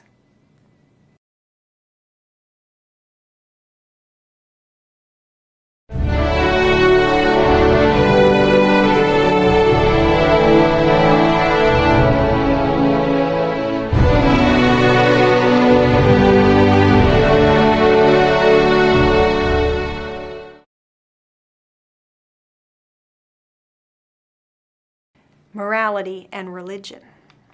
The question Socrates asks Euthyphro, the so-called Euthyphro question, raises a fundamental issue about the relation between religion and morality. In many religious traditions, including Plato's own, God, or in his case, the gods, are closely connected with morality. Gods are good and care about right and wrong. Indeed, Socrates in the Euthyphro appeals to this connection in order to criticize some portrayals of the gods in popular literature and in public ritual. In this, he's following in the tradition of Xenophanes, who also objected to poetry that portrays gods engaged in immoral behavior. Even Anaximander and Heraclitus follow this moralized conception of God by characterizing the divine order of the universe as a kind of justice. When Euthyphro says, "What all the gods love is pious," he invokes this connection between gods and morality.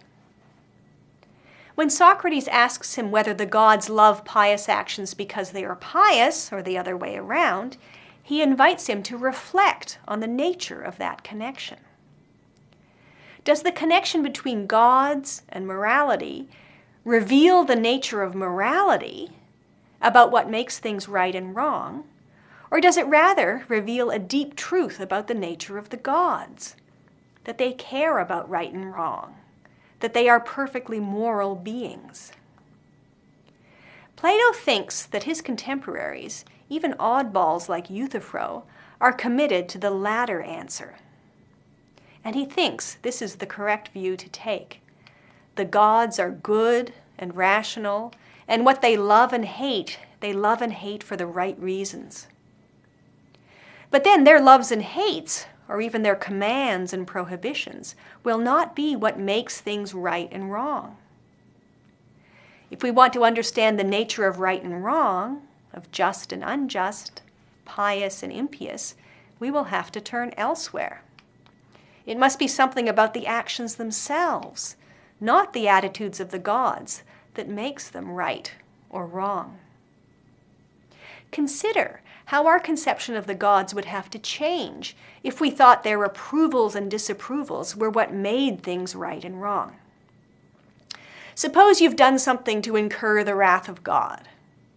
"I am angry with you," says God, "and I will punish you for what you have done."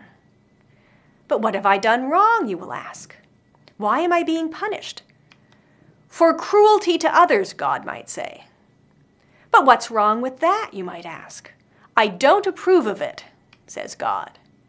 "But why not? What's wrong with cruelty?" "I just don't like it," is all God can say on the view that we're considering. For that view says that it is nothing but the gods' approval and disapproval that makes our actions right and wrong. On such a view, one might object, the gods are not moral and principled beings, worthy of our respect and worship, but rather foot-stamping autocrats whose ultimate concern is with having their own way. They have no reason for approving of generosity and disapproving of cruelty, rather than the other way round.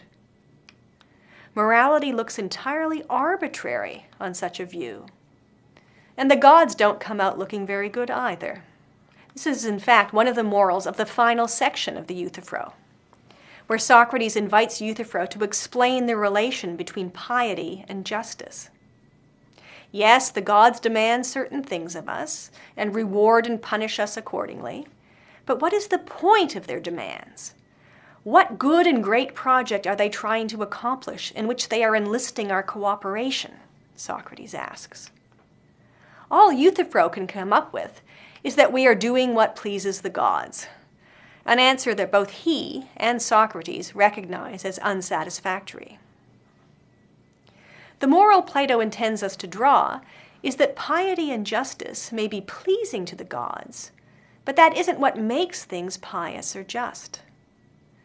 To think otherwise, he implies, is actually disrespectful of the gods.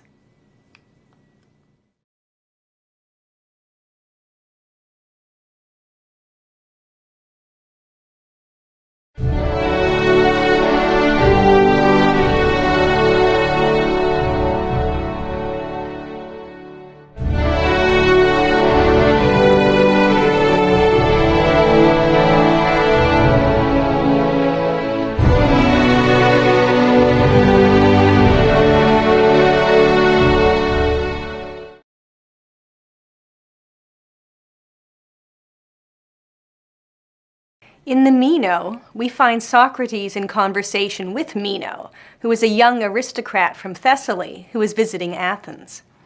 Meno wants to engage Socrates on a hotly contested topic of the day: can virtue be taught? The dialogue ends up offering a striking set of proposals about what teaching and learning amount to. For example, we get the famous Platonic thesis that all learning is recollection. It also reflects on the difference between knowledge and true belief, and it poses an uncomfortable series of questions about who really has knowledge and who has the credentials to be a teacher. Recall that Socrates in the Apology declared that he has never met anyone who has knowledge about the subjects he inquires into, and he denies that he was ever anybody's teacher.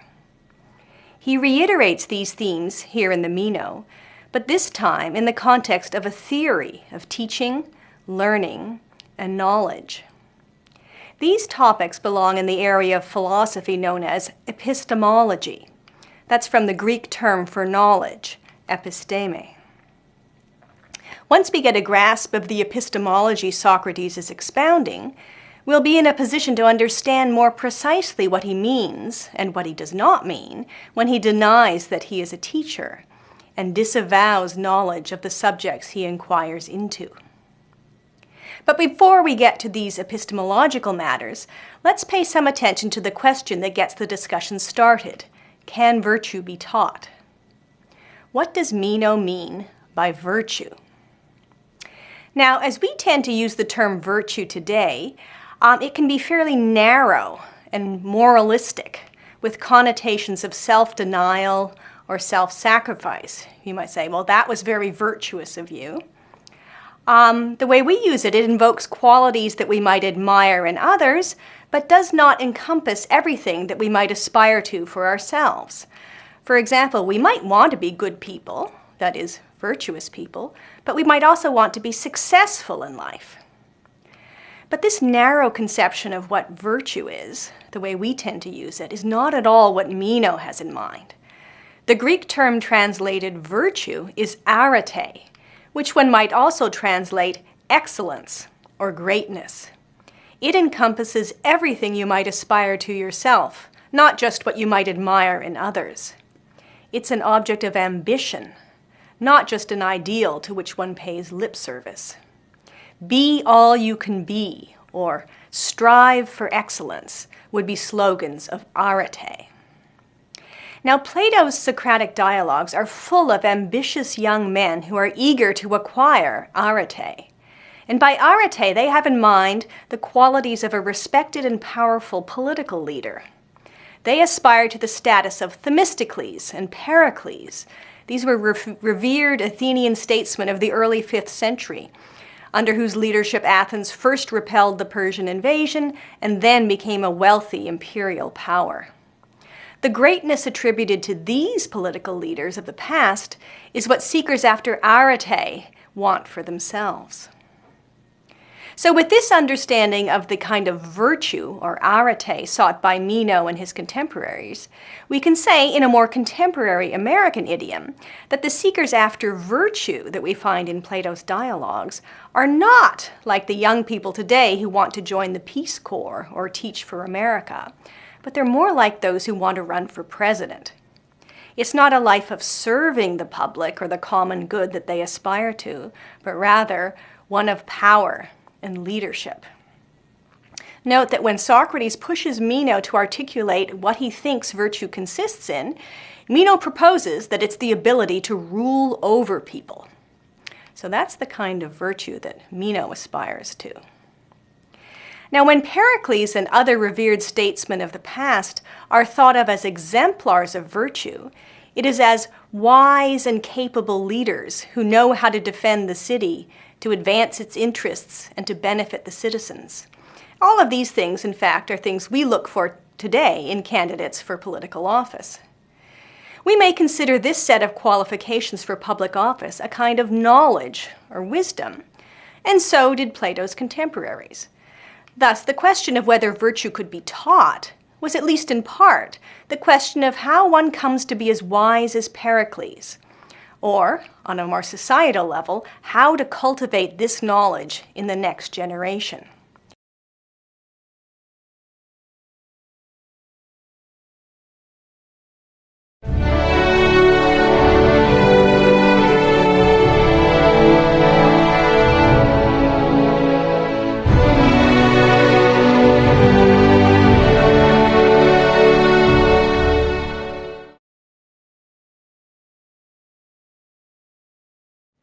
Now that we know what Meno has in mind by virtue, we can turn to the question he asks Socrates at the beginning of the dialogue. Can virtue be taught? The question of virtue's teachability was a lively topic of debate among Plato's contemporaries, because many of the ambitious young men who aspired to virtue thought they could learn it from sophists such as Protagoras and Gorgias. Meno is, in fact, a student of Gorgias. Now, not all of these teachers would publicly proclaim that virtue is what they taught. Some, like Gorgias, claimed they simply taught skill at public speaking or debating. But these were skills that were very highly prized by those with political ambitions in democratic cities such as Athens. Even Protagoras, one of the few who openly described himself as a teacher of virtue, says that what he teaches is how to realize one's maximum potential for success in political debate and action. If we think about the difference between the wisdom attributed to Heraclitus on the one hand, and the rhetorical or persuasive skill taught by the sophists on the other hand, we can understand some of the popular distrust of the sophists. We, as the electorate, want to elect those who are knowledgeable about how to run the affairs of state, how to defend our interests, and so forth. But these sophists seem to teach another expertise entirely: how to get elected, how to seem to have the expertise of Heraclitus. But we don't want to elect those whose sole qualification for office is that they are good at convincing us to vote for them. Now, we get a good dramatization in the Meno of the sort of hostility that was directed against the sophists in Plato's day by political conservatives. One of these critics is the politician Anytus, who you might remember from the Apology, who was one of the accusers of Socrates. Now, Anytus is Meno's host in Athens, and he makes a cameo appearance in the dialogue. When Socrates asks him whether he thinks the sophists are teachers of virtue, Anytus protests in the strongest terms. Far from cultivating virtue in their youthful associates, the sophists pervert and corrupt those who associate with them, according to Anytus. Instead of paying fees to foreigners, Anytus thinks that the proper way to learn arete, or virtue, is the old-fashioned way, by associating with those who already have it. These are the successful and reputable politicians of the city, among which he numbers himself, of course. So Anytus has in mind a kind of apprenticeship model for teaching and learning. One learns to be good at managing the affairs of the city by associating with those who are accomplished in this field. Virtue is like a skill that gets passed on from one generation of practitioners to the next, in a chain of succession going back to the Golden Age. Thus, Themistocles and Pericles would have been examples of teachers of virtue in their own day. Now, Socrates will raise a problem for Anytus's proposal. How is it that the sons of Pericles and the sons of Themistocles did not themselves learn the virtue that their fathers possessed? Now remember, this does not mean that the sons turned out to be bad or immoral people. It means that they did not distinguish themselves in politics. They were political nobodies, quite unlike their illustrious fathers. But how did this happen, Socrates asks, if virtue is something teachable? Surely the fathers had a strong interest in having their sons turn out to be good and successful, and they evidently had them taught all kinds of other valuable skills. So if the virtue that the fathers possessed was something teachable, surely they would have had it taught to their sons. Socrates says that these considerations lead him to suspect that, as he puts it, virtue is not something acquired by teaching.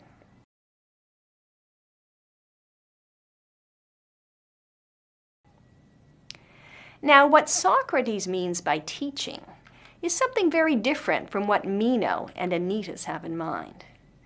In fact, by this point in the dialogue, he has already insisted to Meno that there is no such thing as teaching, that in fact all learning is recollection. He has illustrated this surprising thesis by giving what looks like a very effective geometry lesson to a young slave, all the while insisting that what he is doing is not teaching. So if we are going to understand what Socrates means by teaching, and in particular his insistence in the Apology that he has never taught anybody, then we had better come to terms with the theory of recollection. But that's the story for another lecture.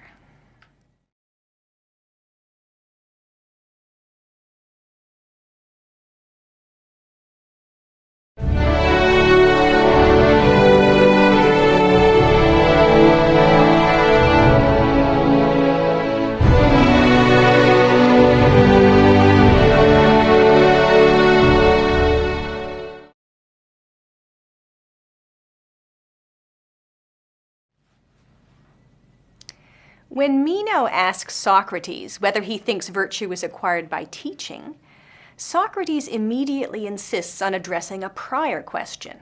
What is virtue? A question to which Meno is confident he knows the answer. This is rather like the opening of the Euthyphro, where the discussion of whether Euthyphro's action is pious turns to the more fundamental question, what is piety? Meno ends up being no more successful than Euthyphro in answering this fundamental question, even though, just like Euthyphro, he was confident that he knew the answer.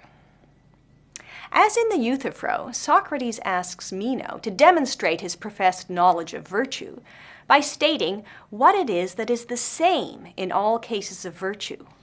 What makes all these things cases of virtue? Meno makes a variety of proposals that upon questioning by Socrates, he agrees do not fit the bill.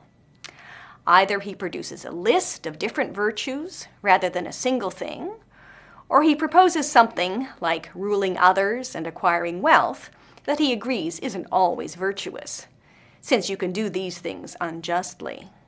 Or he proposes something that is always virtuous, like ruling justly, but that still has part of virtue, justice, in the definition. By the time we get to page 80a, Meno is completely out of ideas, and he blames his predicament on Socrates. Just like Euthyphro, who says that it's Socrates' fault that he can't say what piety is. Now this is a pattern that gets repeated many times in different Platonic dialogues. It turns out to be a lot harder than Socrates' interlocutors expect to show that they know what they're talking about. And recall, Socrates' claim in the Apology that he never met anyone who did turn out, upon examination, to have the knowledge that they professed to have.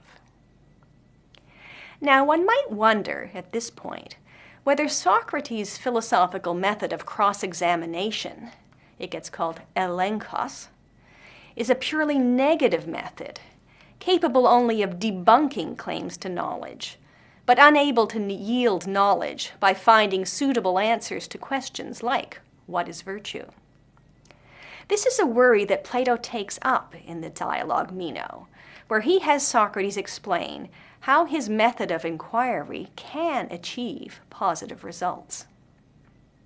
Now, when Meno has run out of proposals about what virtue is, Socrates proposes that they inquire together to find out what it is. Meno then throws up his hands and asks how on earth such inquiry could ever be successful, given that, according to Socrates, they don't know the least thing about virtue. Socrates reassures him with the momentous announcement that each person's soul has gone through many cycles of reincarnation, and during its travels outside the body, it has learned the answer to all questions.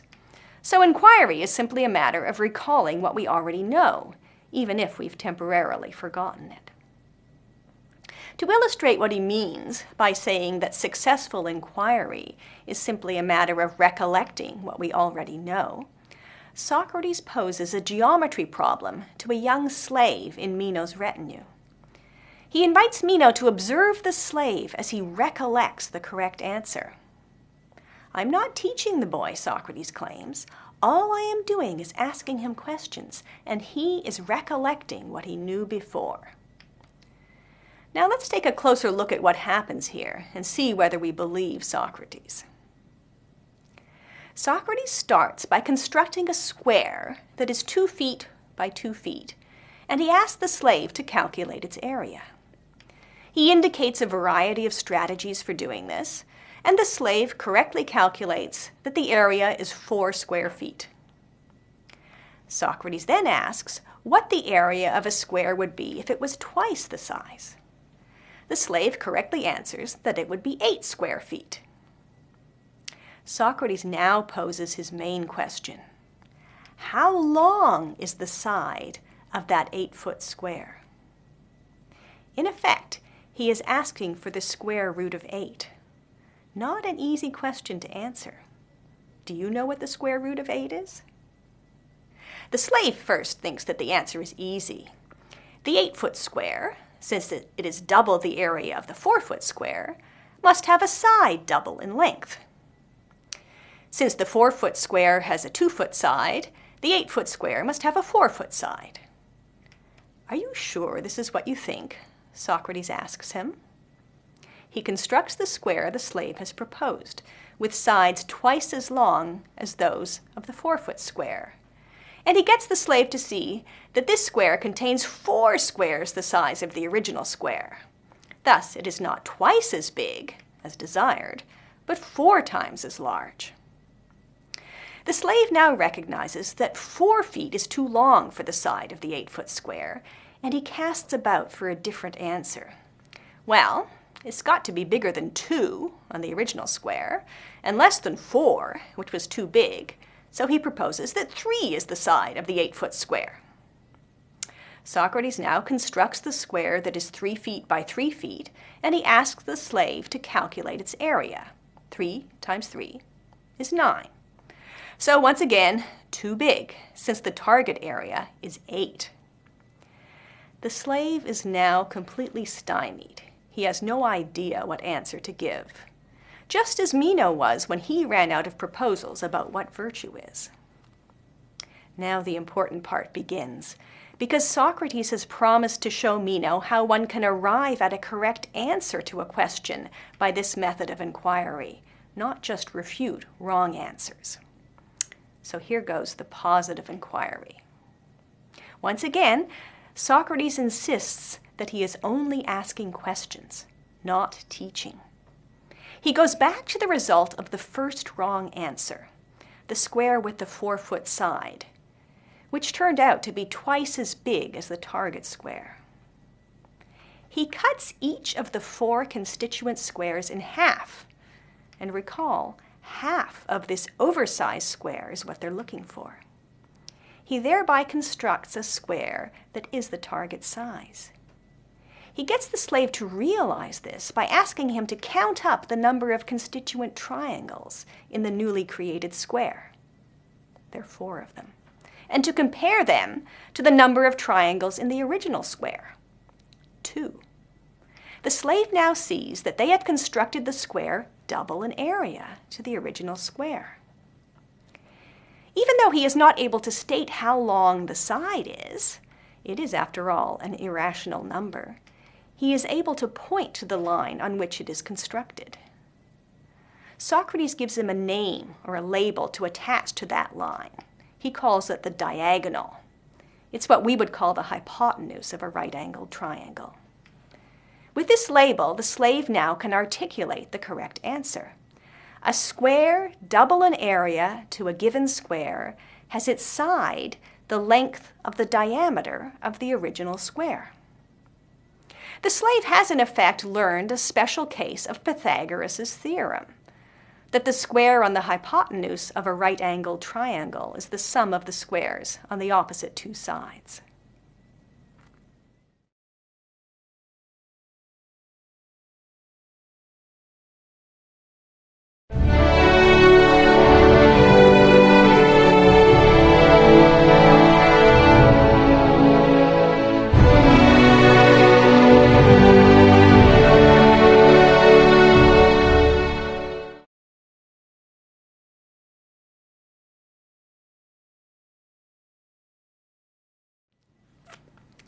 What are we to think of this exhibition? It is easy to protest that Socrates has been teaching the slave, that he has in fact just given the slave a very nice geometry lesson. But that's not using teaching in the very restricted way Socrates is when he contrasts teaching with inquiry. Inquiry is where you figure out the answer by yourself or yourselves, whereas teaching is having somebody else give you the correct answer. Think of being given a list of names and dates to memorize for a history test. That's what Socrates has in mind as teaching. Of course, we might protest, the slave hasn't in fact figured it out all on his own. He has figured out the answers to the step-by-step questions that Socrates asks him, but he hasn't been the one to figure out which questions to ask. And asking the right questions here is crucial for solving the problem. If Socrates hadn't been there asking the questions he did, would the slave have figured out that the side of the double square is built on the diagonal? It doesn't seem likely. But keep in mind the bigger point Socrates is trying to make. Meno has despaired of whether the sort of inquiry Socrates engages in, question and answer, can ever arrive at the right answer. While we must grant that getting the correct answer depends on asking the right questions, let's think about what we need in order to ask the right questions. Certainly, it is very helpful to have someone who already knows the answer and has figured out the right questions to ask. But is it necessary? Isn't it possible to come up with the right questions by trial and error, by collaboration, by hard work, maybe sheer luck, by learning from one's mistakes and keeping an open mind about what will count as an answer? Where do we think this proof came from in the first place? Most likely, it came from a community of inquirers, trying one strategy, trying another, giving up for a while, coming back with new questions to ask and new strategies to take, and going on in this manner until finally someone does hit upon the line of questioning that solves the problem. Socrates doesn't claim that just anyone can come up with the right questions on their own, or certainly not in the first half hour they set out to solve the problem in. His claim about what just anyone can do is that we all have it in us to answer the step-by-step questions correctly when we consider the matter carefully. Just as the slave is able to answer when Socrates asks him to figure out the area of the 3-foot by 3-foot square, for instance. Okay, we might grant to Socrates that we all have it in us to inquire successfully into problems like, what is the side of the double square? Our native mathematical ability makes most of us able to recognize the correct answers to the step-by-step questions that lead to the correct solution. But why should we suppose that the same is true of inquiry into questions of the sort that Meno and Socrates are asking, like, what is virtue? Or Euthyphro's question, what is piety? These are what philosophers call normative questions, questions about right and wrong, about good and bad. Well, Socrates' proposal is that questions about virtue and goodness, and indeed all philosophical questions, are like mathematics and geometry in one crucial respect, a respect that Heraclitus captured in his declaration, I searched into myself. When we set out to answer such questions as what virtue is, or whether it is pious to prosecute your own father, or what knowledge is, we don't turn over rocks, drill into the earth, look for genetic mutations, or by and large engage in the methods of empirical inquiry. Rather, Socrates points out, we proceed by examining what we believe about piety, about virtue, about knowledge, not just accepting uncritically what at first occurs to us, or what sounds impressive when we hear it from somebody like Gorgias, but comparing it with other things we believe, noting conflicts, and then resolving the conflicts. And we do this in conversation with other people to make sure we aren't overlooking problems and challenges in what seems fine to us when we first think about it. This is a kind of internal housekeeping of our beliefs, And in the case of mathematics and geometry, it is a perfectly respectable way of inquiring and arriving at trustworthy answers. Now, many readers today might still be inclined to resist. Well, mathematics and geometry are objective. Their questions have right and wrong answers, whereas questions about virtue, about what's good and bad, are just matters of opinion. But this is a substantive philosophical position. Think about how you might go about defending it. Plato thinks that questions about value, and indeed all philosophical questions, are as objective as mathematics and geometry. He notes a substantial similarity in the way we go about addressing these questions, that is, we look into ourselves. He notes the success we achieve on the mathematical front, and then he proposes a theory that explains our success in the mathematical case and predicts the possibility of success in the ethical and the philosophical case. If we are going to resist Plato on this point, the onus is on us to come up with an alternative theory of what sort of thing good and bad are, a theory on which they are substantially different from mathematical and geometrical objects like squares and triangles. That is, we have to engage in the sort of inquiry, that is, philosophical inquiry, that he is exhorting Meno to engage in. As we go forward in our study of Plato, we will see more of the theory of goodness that he develops, including its relation to mathematics and geometry. That will be in the Republic and the Timaeus. But before we leave the Meno, we can see how he treats a different philosophical question. What is knowledge?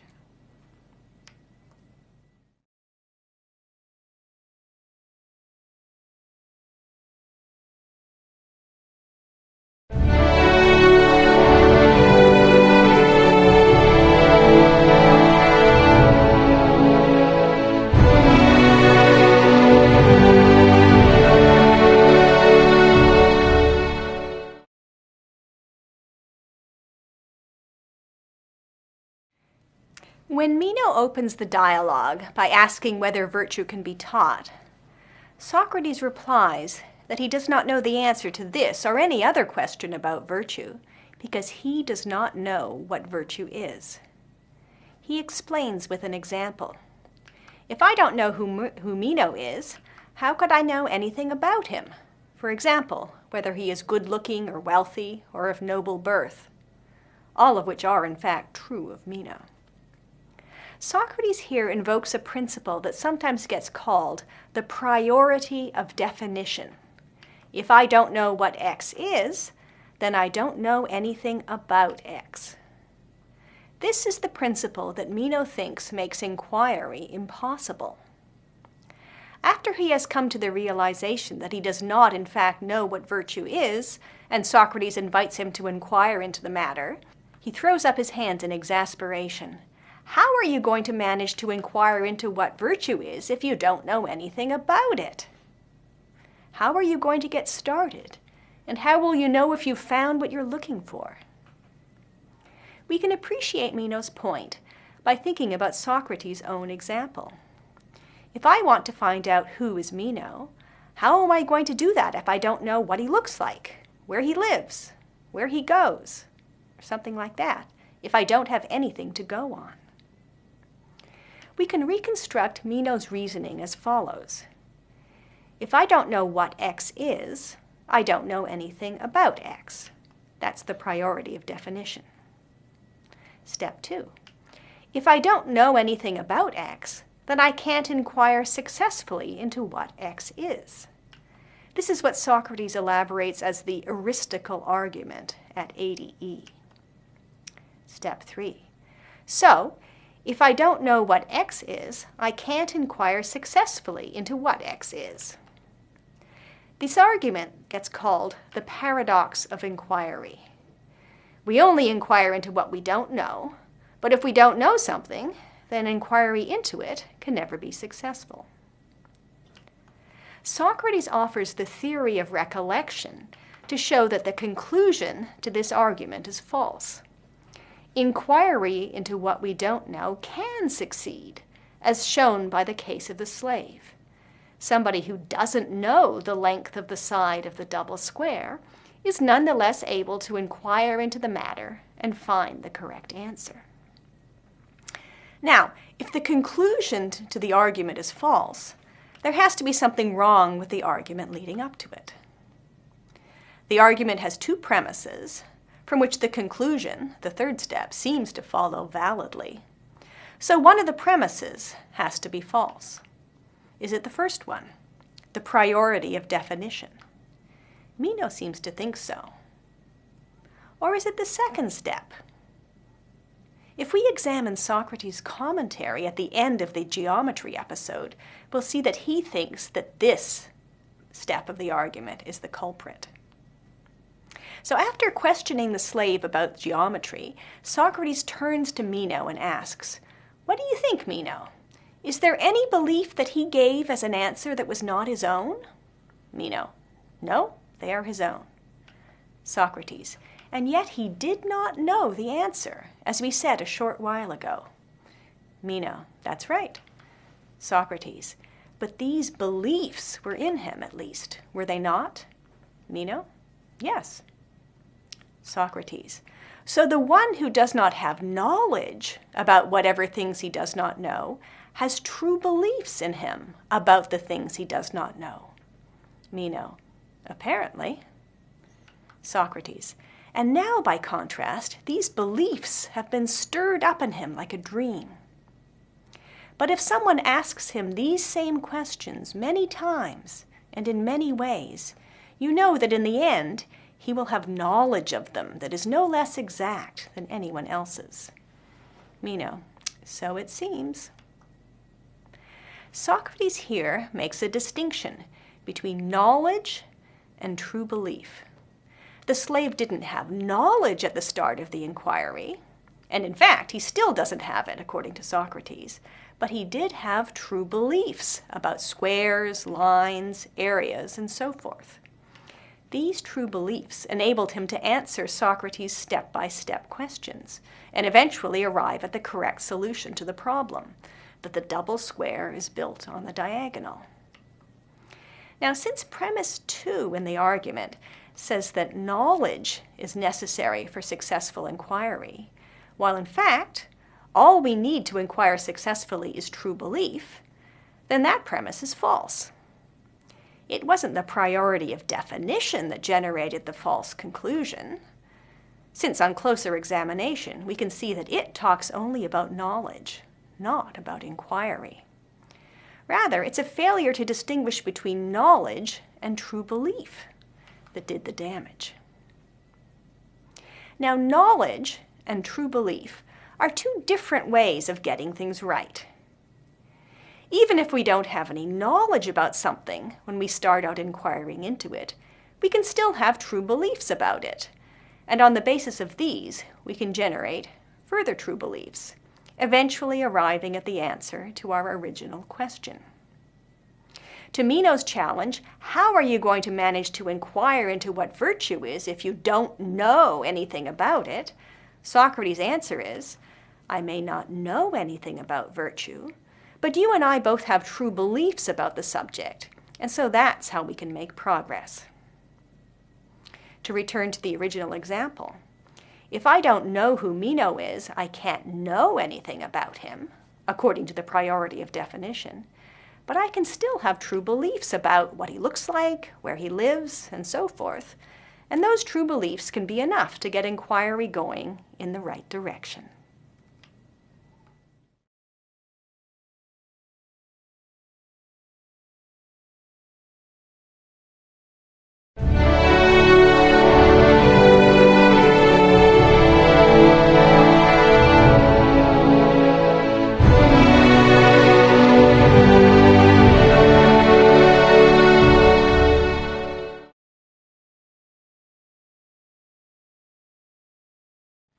Let's think about the distinction between knowledge and true belief.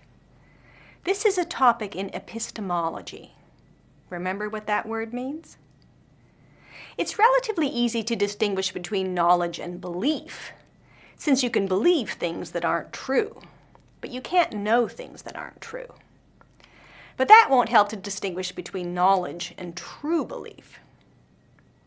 Here's one way in which epistemologists today think about the difference.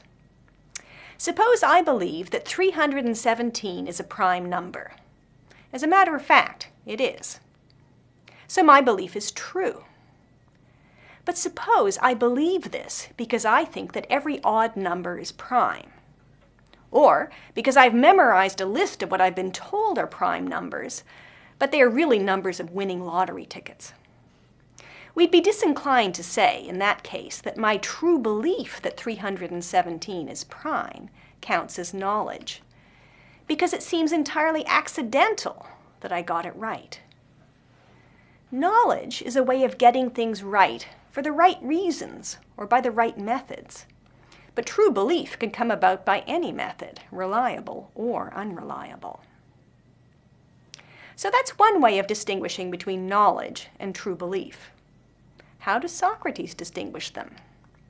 Well, in the latter part of the Meno, starting around 99b, when Socrates proposes that Athenian politicians have true belief, rather than knowledge about how to run the city well, he suggests that their true beliefs are divinely inspired, that they simply popped into the heads of Heraclitus and Themistocles as if in a dream, not connected to any understanding at all about how to run the city well. Now, this is hardly a flattering picture of true belief, or of these politicians. It really annoys Anytus, who considers himself to be a successful politician. But more to the present point, which is the difference between knowledge and true belief, Socrates seems to be suggesting that knowledge differs from true belief by the method by which it is acquired. For example, did it just pop into your head? As well as by whether you understand what you believe. This is connected to another point he makes when he asks Meno to consider why it's better to have knowledge than mere true belief. He proposes that knowledge is more stable than true belief. He explains that true beliefs are like untethered animals which can wander off, whereas knowledge is tied down, always there when you need it. Think about the example I gave of believing truly that 317 is prime, but based on the bad reasoning that all odd numbers are prime. Let me show you how that true belief could wander off. I might announce to you with full confidence that 317 is a prime number. You might ask me why I think so, and I would say, because it's an odd number, and all odd numbers are prime. Are you sure, you might ask? What is 3 times 3? I would answer, 9. And then you might follow up, so 9 is divisible by 3. I would say, yes. So is 9 prime? And I would say, no, clearly not. But is 9 odd or even, you might ask? And I would say, odd. And so you would say, so 9 is odd, but it's not prime. Yes. And so do you still believe that all odd numbers are prime? I guess not. Then if you asked me, do you still think that 317 is a prime number? I am likely to say, I'm not sure, since I've just lost my reason for thinking that it's prime. So now I've just lost hold of a perfectly good true belief that 317 is prime. It wandered off because I had a false understanding of what made it true. By contrast, if I had a good reason for believing that 317 was prime, my grip on that true belief would be more secure. Now, back to the Meno. Socrates claims that what ties down a true belief to make it knowledge is what he calls reasoning out the explanation. Such reasoning out, he says to Meno, is recollection, as we agreed before. When they, that is, true beliefs, are tied down, they become bits of knowledge, then they stay put. He He is referring back to the end of the geometry episode in the passage we considered a little earlier, which concludes by claiming that the slave does not yet know that the double square is built on the diagonal, only has true belief. But, Socrates says, if someone asks him these same questions many times and in many ways, you know that in the end he will have knowledge of them that is no less exact than anyone else's. Now, asking the slave these same questions again is to take him through the steps of the geometrical proof again. And doing so in many ways, I gather, will involve taking a slightly different tack on different occasions, or altering an inessential feature of the diagram. For example, you could do without constructing the 9-foot square, and you could flip the diagram horizontally or vertically, and so on. You get the idea. Once the slave has mastered this proof in all its variations, he will really understand why the double square is built on the diagonal, and will be unlikely to change his mind on the question or forget the answer.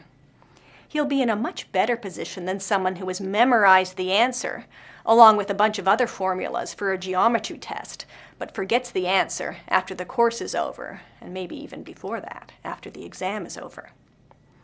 So let's conclude by connecting this picture of knowledge to the priority of definition, which is also about knowledge.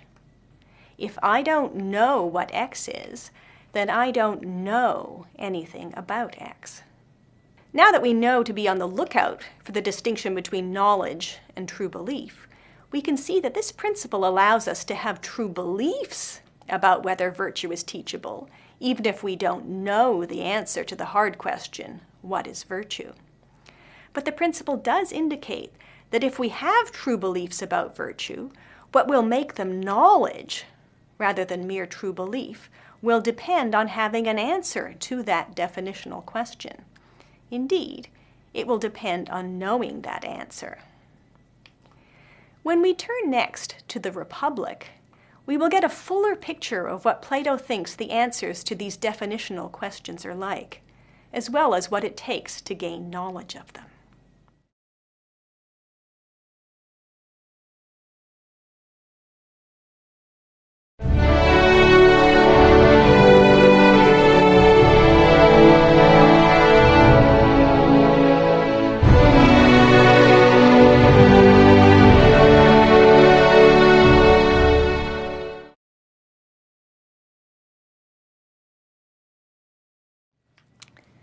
The Republic is a dialogue about justice.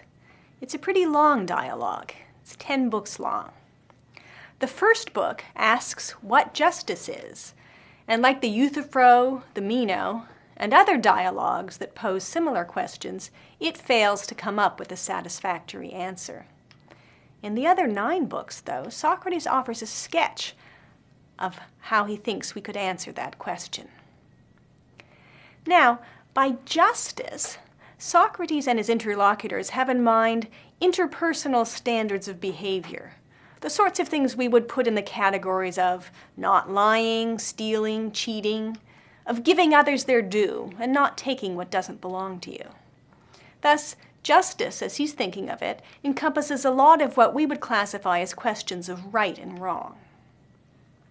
Socrates begins his conversation with Cephalus and Polemarchus, who have fairly traditional views about what justice involves, but are unable to come up with an answer to what is justice. At least, not an answer that survives the sort of Socratic cross-examination that we are now familiar with.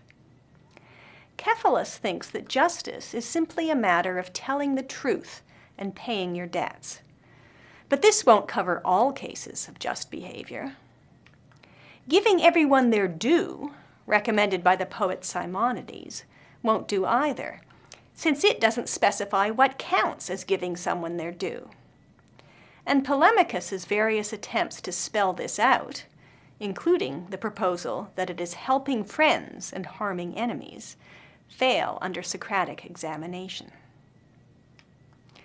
At this point, Thrasymachus, who has been hovering on the edge of the conversation, bursts in and complains that Socrates is shooting down all of Polemachus's answers by appealing to the dubious view that justice is something good and beneficial. Socrates insists that this is something he sincerely believes about justice, even though he does not know what justice is. Thus, we can see that he is proceeding along the principles of inquiry that he outlined in the Meno. He's starting with his true beliefs and trying to find the answer to a definitional question that will turn those true beliefs into knowledge. Now, the beliefs that Socrates is relying on amount to the view that justice is a virtue, that is, something beneficial, admirable, essential to a successful life. Recall the range of what counts as virtue, which we considered when we were looking at the Meno. Now, Thrasymachus, like all the other ambitious young people we encounter in Plato's dialogues, is keen on virtue. But he doesn't think that justice is a virtue. How could it be, he complains, if the benefits of my acting justly go to other people, not to myself? The general idea behind his complaint is basically this. Justice requires that you curb your pursuit of wealth, power, and the like, that you respect the boundaries and claims of other people. That's clearly good for the other people, but how could it be good for you? In particular, Thrasymachus proposes, those who set up the laws in a society have their own interest in mind, and so those who act justly by obeying the laws are benefiting those in power, not themselves. Of course, the weak have no option but to obey the laws, since they'll be caught and punished if they transgress. But if you're smart and strong enough to get away with transgressing societal norms or breaking the law, then abiding by the laws and curbing your pursuit of wealth and power makes no sense at all. As Thrasymachus puts it, injustice, if it is on a large enough scale, is stronger, freer, and more masterful than justice. It is, he says, profitable and advantageous for oneself. These are the sorts of considerations behind Thrasymachus's slogan, that justice is the good of another. That's an alatrion agathon. As he sees it, justice is a quality we might admire in another person, but we shouldn't aspire to ourselves. So it doesn't count as a virtue in the sense of virtue that we've been working with. So the fundamental dispute between Thrasymachus and Socrates is over whether justice is a virtue. This is no small question, Socrates points out, since it concerns the most important issue that we could address. What sort of life should we live? Presumably, this is the sort of question that he urges on his contemporaries in the sorts of conversations that he reports in the Apology. Now back to the Republic. After Thrasymachus bursts in with his proposal that justice is simply the good of the other person, Socrates has a long question and answer session with him. And by the end of Book 1, he gets Thrasymachus to agree that, contrary to his initial contention, the just person is good and wise and lives a blessed and happy life. But Thrasymachus is not truly convinced. In this way, he's very different from the slave who is led through the questioning in the geometry lesson to actually accept the beliefs that Socrates leads him to. Now, when Book 2 opens, Glaucon and Adimantus, who have been listening to the conversation with Thrasymachus, they complain that they are not satisfied either. Thrasymachus has capitulated. He's been defeated in what we might think of as a debating contest with Socrates. He's been charmed like a snake, as Glaucon puts it. But the question of whether justice is a virtue still seems to them to be very much an open question. Now, it's not that Glaucon and Adimantus actually think it would be great to lead the life of outrageous exploitation and usurpation and crime that Thrasymachus has extolled. Glaucon and Adimantus are well-brought-up young people who would be ashamed to commit the sort of behavior that Thrasymachus extols. They have been raised to approve of justice and to disapprove of injustice, but they don't understand why one should think so. They want some sort of justification for their belief that it is better to lead a life of justice than one of injustice. We might say, in the vocabulary of the Meno, that they have at most true belief that justice is good, but without an explanation of the reason, the sort that ties down a true belief, they don't know that this is the case. And under the pressure of questioning from skeptics like Thrasymachus, they're vulnerable to having their true beliefs wander away. We might compare this to the situation of many young people today who have been raised by their parents and their communities to value generosity and altruism. But then they pick up the writings of Ayn Rand, which extol the virtues of selfishness, and then they're tempted to abandon the ethical values in which they've been raised. Glaucon and Adeimantus are unimpressed with the usual sorts of reasons that their parents or their communities give them to recommend justice. These recommendations point to the penalties you will suffer if you're caught committing an injustice, and the social rewards you will get if you are recognized to be a just person, as well as the divine rewards and punishments that you'll get in the afterlife. But these consequences are not inevitable, they point out. Ritual expiation will appease the gods, and a truly consummate practitioner of injustice will be able to cover up his transgressions and secure a reputation for justice. That way, one can reap all the benefits of a just reputation while still committing and profiting from injustice.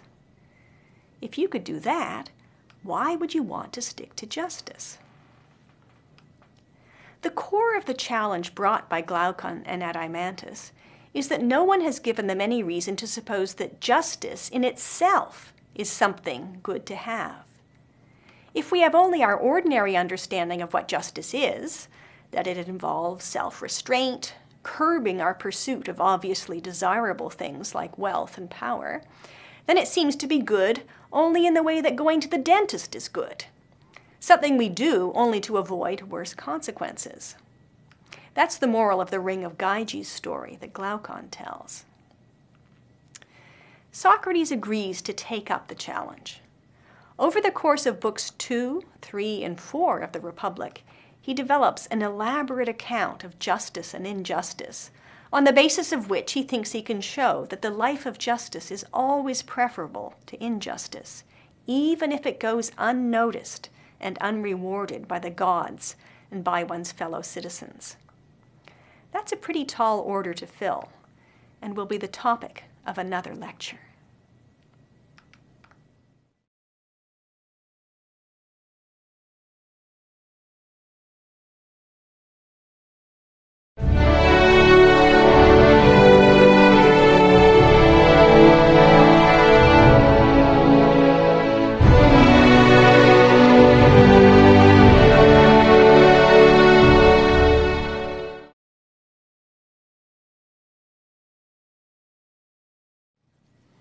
What is justice?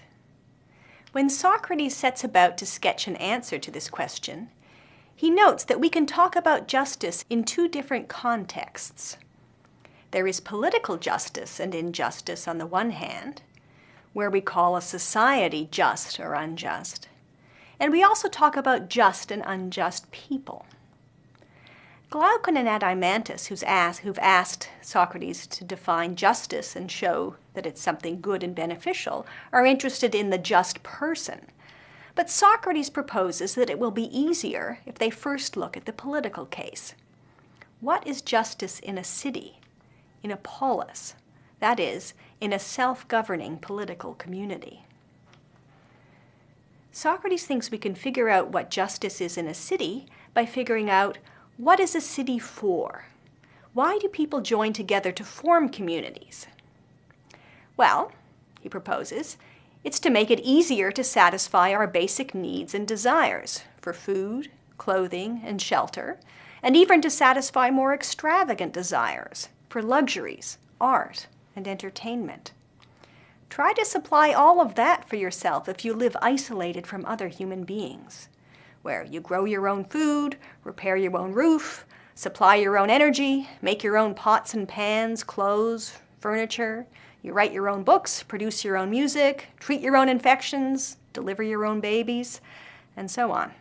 We do much better on all these fronts if we live with other people and divide up the work. If some of us are farmers, others are builders, others are doctors, teachers, artists, plumbers, musicians, and so on, each one of us specializing in something we're good at and like to do, and then exchanging our goods and services with others. So far, so good. But the community we've described is incomplete, Socrates tells us, since we also need resources, land, water, minerals, and so forth. And we have to defend our access to these resources, since there are other communities out there who might want them for themselves. So we will need a military force to defend ourselves and our interests. But we also need someone to give orders to the military, to make sure they act in the interest of the other citizens, instead of using their coercive power to exploit or enslave them. Those in control, the rulers, will need to be knowledgeable about what is good for the city, what sorts of goods and services it should produce, what sorts of military threats it should respond to, and how. Now this picture yields three basic sorts of jobs or functions in a state. There are the rulers, Socrates calls them the guardians. There are the military, he calls these the auxiliaries. And then there are the producers. Sometimes Socrates calls these the money makers. In a well-functioning state, because that's what he's describing, a well-functioning state, not any actual state, it's important that the people who occupy these different political roles be well suited to the task. Those suited by training and temperament to be soldiers shouldn't be ruling the state. That's a military dictatorship. And those suited to be moneymakers shouldn't be given the coercive power of the military, or even worse, the office of ruler. They should leave the ruling to others. When each person in a city plays the political role that is due to them, given their natural qualifications, that's what justice is in a city, according to Socrates. This conception of justice is summed up in the slogan, doing one's own work and not meddling with what is not your own. A just society, as he conceives of it, is one in which the right people are in charge. Now, all this talk of people who are naturally fit or unfit to hold political office is likely to be very objectionable to those of us with democratic principles.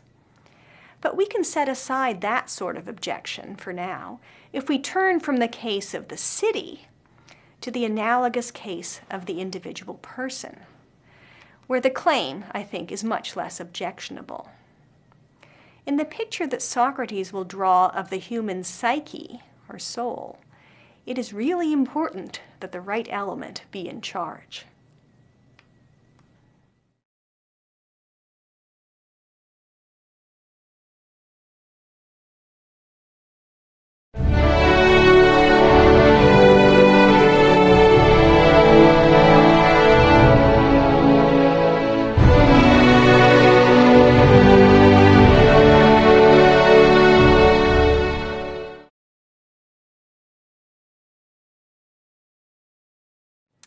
Justice in the soul. Socrates proposes that an individual person has the same kind of internal complexity as the city that he has just described. That is, a person has a part that is fit to rule, a part that is fit to be its helper or ally, and a part that can't be trusted with any authority and is only fit to be ruled. More specifically, he says that it is the person's soul that has these three parts. Soul here translates the Greek word psyche, from which our term psychology derives. According to the tripartite psychology of the Republic, each of us has the following internal parts. There is the part of us that desires and wants, likes and dislikes. That's like the producing class in the city. There's the part of us that gets angry and emotional, that stands up to aggression. That's like the military class in the city. And then there's the part of us that's in charge, or should be in charge. The part that thinks about what is better and worse, right and wrong, that can take a long-term view. That's analogous to the ruling class in the city. You may crave a cigarette or a drink, but decide that it's a bad idea to indulge. That's your reasoning part saying no to your repetitive part. Or you may be seething at an insult and yearn to strike back, while your better judgment says, wait, count to 10, or let it go. That's your reason restraining your spirited part. Or you may have urges that you are ashamed to admit. That's your spirited part combating your appetites. Now, if appetite, spirit, and reason remind you of Freud's id, superego, and ego, that's not an accident, because Freud read Plato and was obviously influenced by him. So, back to the tripartite psychology in the Republic. We become vividly aware of the complexity within us when our different soul parts conflict, as in the examples I've just given, which are pretty much the same ones that Socrates himself invokes in Book 4 of the Republic to argue that we are tripartite, just like the city. But experiencing such conflict is not inevitable or desirable. Even if your better judgment can win the battle against your desire for a cigarette, or if your sense of shame can restrain you from acting in ways you will later regret, wouldn't it be better not to have to struggle in the first place? Socrates agrees. He likens conflicts between the parts of one's soul to civil war, stasis, within the soul, a terrible and unfortunately pervasive problem in the city-states in Plato's day. Now, properly functioning souls will be ones in which there is no civil war. Reason will rule without a struggle, and appetites and emotions will be in line with reason's judgments about what is best. This is not to say that a properly functioning soul will never experience strong emotion or will never indulge grand appetites. Far from it. They will do so when reason judges that it is appropriate, but will never experience conflict or any subsequent regrets. In such a harmonious internal condition of a soul, each part will be doing what it is good at. Reason will be ruling. The spirited part, the emotional part, will be supporting and enforcing reason's judgments, and the appetites will be pursuing the various projects and enjoyments that make up our daily lives. Contrast this with a soul where the appetitive part tries to rule, or the spirited part tries to usurp reason's place. This is a soul full of conflict, regularly defeating its own purposes, rarely able to act on its better judgment, full of turmoil and regret. No one wants to live like that, Socrates proposes, and Glaucon and Anaximander agree. But that's what the soul of the unjust person is like, Socrates says. This undesirable and dysfunctional condition of the psyche is injustice, and the contrasting high-functioning and harmonious psychology is justice. More specifically, he says, justice is a condition of the soul in which each part, appetite, spirit, and reason, does the job for which it is naturally suited and refrains from meddling in the business of the others. Justice, so defined, is an intrinsically desirable condition of the psyche, for reasons that have nothing to do with having a reputation for justice, either among gods or among fellow human beings. And recall, that's just what Glaucon and Anaximander asked Socrates to establish about justice at the beginning of Book 2. Moreover, on this picture, justice turns out to be good in a very special and important way. This is the point Glaucon makes at the culmination of the argument, towards the end of Book 4, where he compares the unjust soul to a ruined body. He says, "Life does not seem worth living when the body's natural constitution is ruined, not even if one has food and drink of every sort, all the money in the world, and every political office imaginable. So how, even if one could do whatever one wished, except what would liberate one from vice and injustice and make one acquire justice and virtue, how could it be worth living when the natural constitution of the very thing by which we live is ruined and in turmoil?"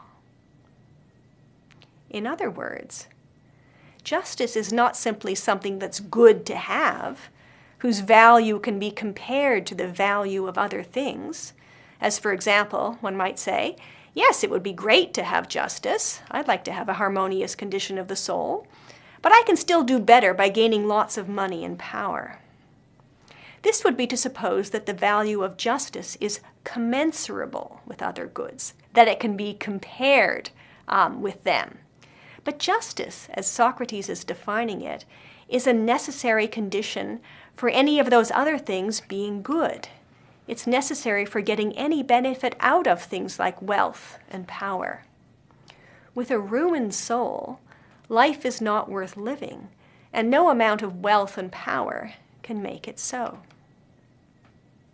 So we can summarize Socrates' argument as follows. Step 1. Justice is a condition of the soul in which reason rules, spirit acts as its ally, and the appetites are governed by both. Step 2. Injustice is a condition of insurrection, of strife and turmoil in the soul.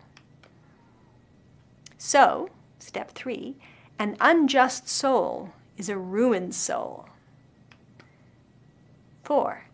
Life is not worth living with a ruined soul, no matter how much wealth, power, and so forth that one has. 5. So justice is always preferable to injustice. What do you think of this argument? Has Socrates convinced you that it is never a good idea to commit theft or other acts of injustice?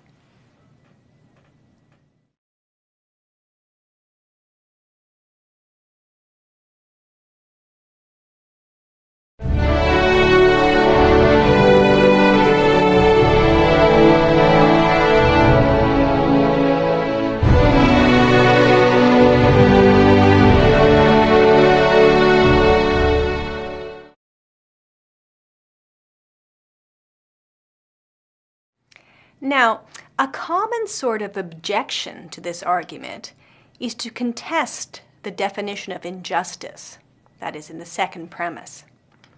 This condition of turmoil and insurrection in one's soul, of being out of control, is certainly undesirable. But why should we agree that our souls are in this condition if we break the law, or if we take more than our fair share? Certainly some unjust agents are raving maniacs, unable to control their behavior or restrain their impulses. But is this the case for all of them? Think about so-called organized crime. Think about what philosopher Hannah Arendt called the banality of evil, a phrase she coined to describe the dispassionate, bureaucratic demeanor of Adolf Eichmann, mastermind of genocide, at his war crimes trial in 1961. Think about the white-collar criminal who acts with discipline, deliberation, and self-control, attempting no more than he can get away with, foregoing tempting opportunities for short-term gain, sticking to a plan. Isn't that a case in which reason is in control? In fact, isn't this the sort of person Glaucon describes as the consummate practitioner of injustice in Book 2? These are hard questions for Socrates to answer, but let's do our best to try to understand his position.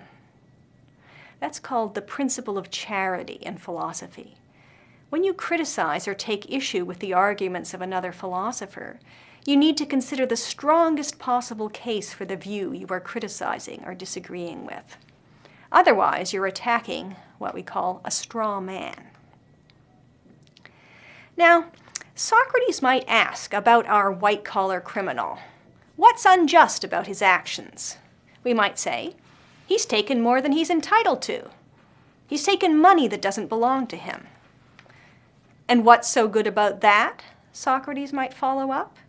Because recall, the opponent is one who thinks injustice has its attractions. Well, we might say, having money is good, and so having more money is better. The more money you have, the better off you are. So, more is always better, Socrates will ask? Yes, the defender of injustice will reply. But that's to let your appetites, the money-grubbing part of the soul, dictate your priorities. This is the part that has no limit to its acquisitiveness. That's an abdication of rational control, Socrates might say. Not at all, you might counter. Our criminal will be deliberate and disciplined in his pursuit of money so as to maximize his yield in the long run. Still, Socrates will protest, he's debased his reason, which isn't calling the shots anymore.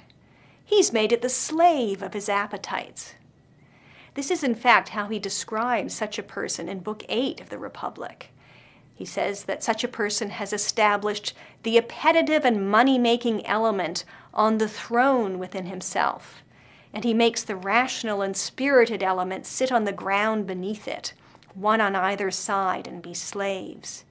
He won't allow the first to calculate or consider anything except how a little money can be made into more, or the second to admire or honor anything except wealth and wealthy people.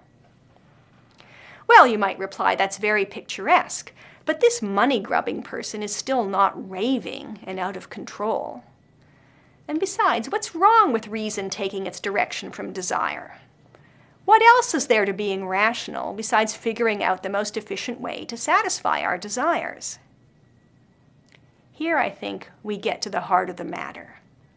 Plato's Socrates thinks that goodness is an objective matter, not simply a function of what you happen to desire or take pleasure in. And reason's job is to figure out what is actually good, not just to maximize desire satisfaction. If you think, like Socrates, that goodness is something out there in the world, something we could be right or wrong about, then it's vitally important that we make the right value judgments. This is the job of reason. Think of it as the CEO of the soul.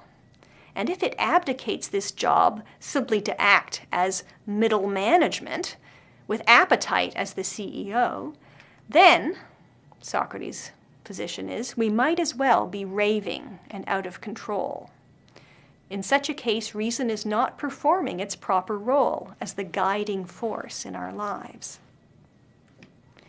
So that's a very brief sketch of what I think is the deeper motivation and defense of the picture of injustice that Socrates presents to Glaucon and Adeimantus. Now it's time to turn to take a closer look at the objective notion of goodness that it presupposes. To do this, we will need to look first at another famous Platonic theory, the theory of forms, which we find in books 5, 6, and 7.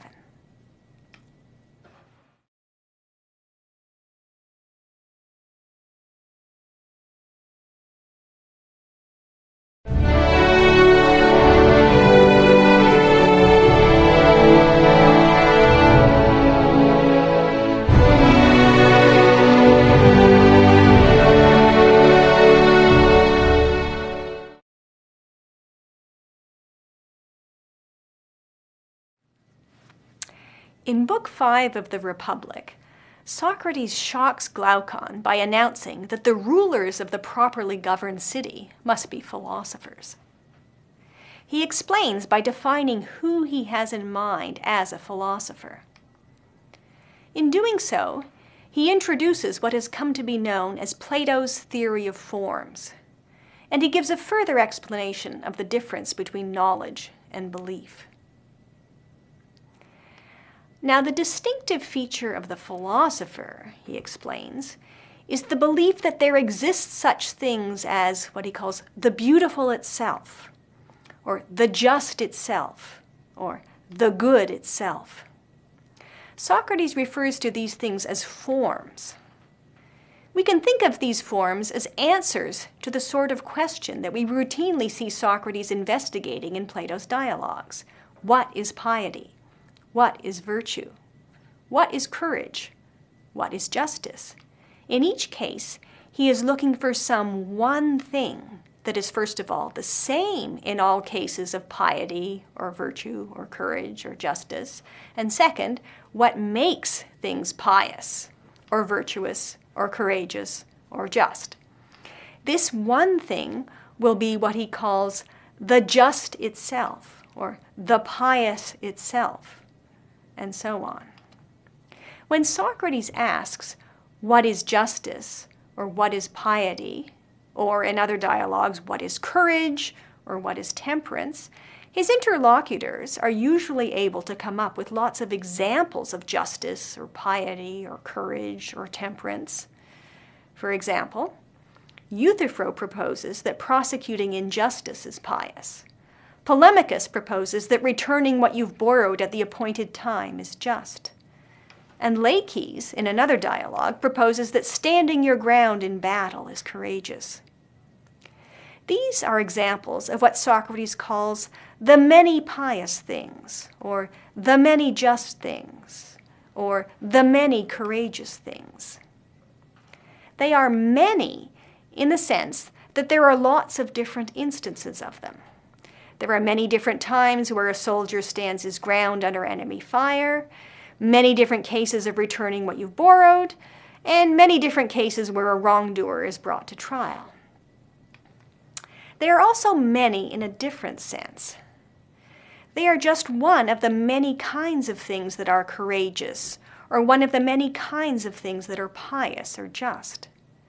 Standing your ground under fire may be courageous, but so is infiltrating behind enemy lines. Prosecuting injustice may be pious, but so is honoring your parents. When Socrates asks what is piety, or what is courage, or what is justice, and so on, in general, we can say, what is X?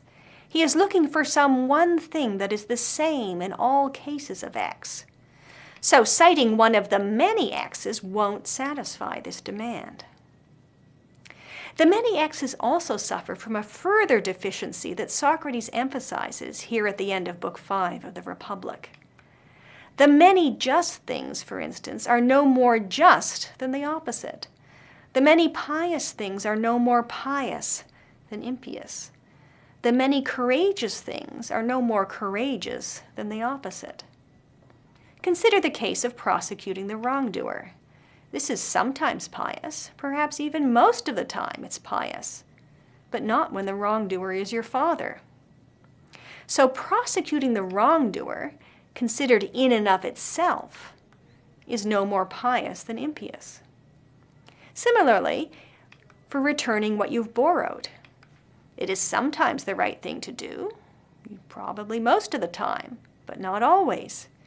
If you've borrowed weapons from a lender who has become insane and homicidal, it is wrong to hand them back, even if you promised to do so. That's the example from Republic 1. So returning what you've borrowed isn't in and of itself just. And similarly, if we are looking for something that in and of itself makes an act courageous, standing your ground under fire won't do, since if a tactical retreat is called for, standing your ground isn't courageous, but stupid. So that's why, as Socrates says, the many X's always fail when proposed as an answer to the question, what is X? Now, you might take as the moral from this failure, which we see repeated over and over again in Plato's dialogues, you might take the moral as that there is no such thing that satisfies Socrates' demands, something that is the same in all cases of X, that makes all cases of X cases of X. you might conclude that there is no such thing as what justice is in and of itself. There are simply lots of different just things. That there is no such thing as what piety is in and of itself, just a lot of different pious things, and so on. But this is to give up on the project of philosophical inquiry as far as Socrates is concerned. It is as wrong-headed as the slave in the Meno throwing up his hands about the length of the side of the 8-foot square after he's exhausted all the possible answers in his repertoire. It's not 2 or 3 or 4. Recall that the correct answer to the question in that case does not involve giving a number, but pointing to a line. And remember, keeping an open mind about what would count as an answer to a question and where it is to be found is one of the morals to draw from the demonstration of recollection in the Meno. Socrates thinks that those who passionately believe in the possibility of knowledge, of finding then an explanation that will tie down our various true beliefs about X, will persist in trying to find the answer to the what is X question, but will conclude that it is not to be found in the sensible world, in the world of our everyday experience, the world of the many X's, the world with which we are familiar and have a vocabulary to describe. Rather, what justice is, what piety is, and so forth, are accessible only to the intellect. These forms are the objects of recollection, the items that our souls have encountered in a previous disembodied form, according to the theory of recollection as it's set forth in the Meno and the Phaedo. According to the theory of recollection, the philosopher's practice is to try to regain contact with these forms, using the intellect, or power of reasoning, rather than the senses. By contrast, those who believe only in what we can see, or hear, or touch, or taste, these are the ones he calls the lovers of sights and sounds, believe there are only the many beautiful things, but nothing that is what beauty is in and of itself. That there are only the many just things, but nothing that is what justice is in and of itself, and so on. That's all there is to beauty, justice, goodness, and the like. This attitude is one that Socrates, borrowing an image from Heraclitus, likens to the delusion of dreamers who don't realize that they aren't awake. He asked Glaucon, "What about someone who believes in beautiful things, but does not believe in the beautiful itself? Do you think he is living in a dream, or is he awake? Just consider. Isn't it dreaming to think, whether asleep or awake, that a likeness is not a likeness, but rather the thing itself that it is like?" Glaucon agrees. Someone who does that is dreaming. So here's the moral of the story. Those who have not grasped what justice is, in and of itself, will never have any knowledge about justice. Whatever true beliefs they may have about justice are not tied down by any understanding of what makes things just, and so their beliefs will be unstable, liable to wander away when they encounter even the flimsiest challenge. And their superficial understanding of justice is likely to lead them to the wrong answer, or give no guidance at all in many cases. If all you have is belief about justice, not knowledge, you could get things right, or you could just as easily get them wrong. That's what Socrates means when he says that belief, which is all the sight and sound lovers have, is directed at what is and is not, while only knowledge is reliably directed at what is.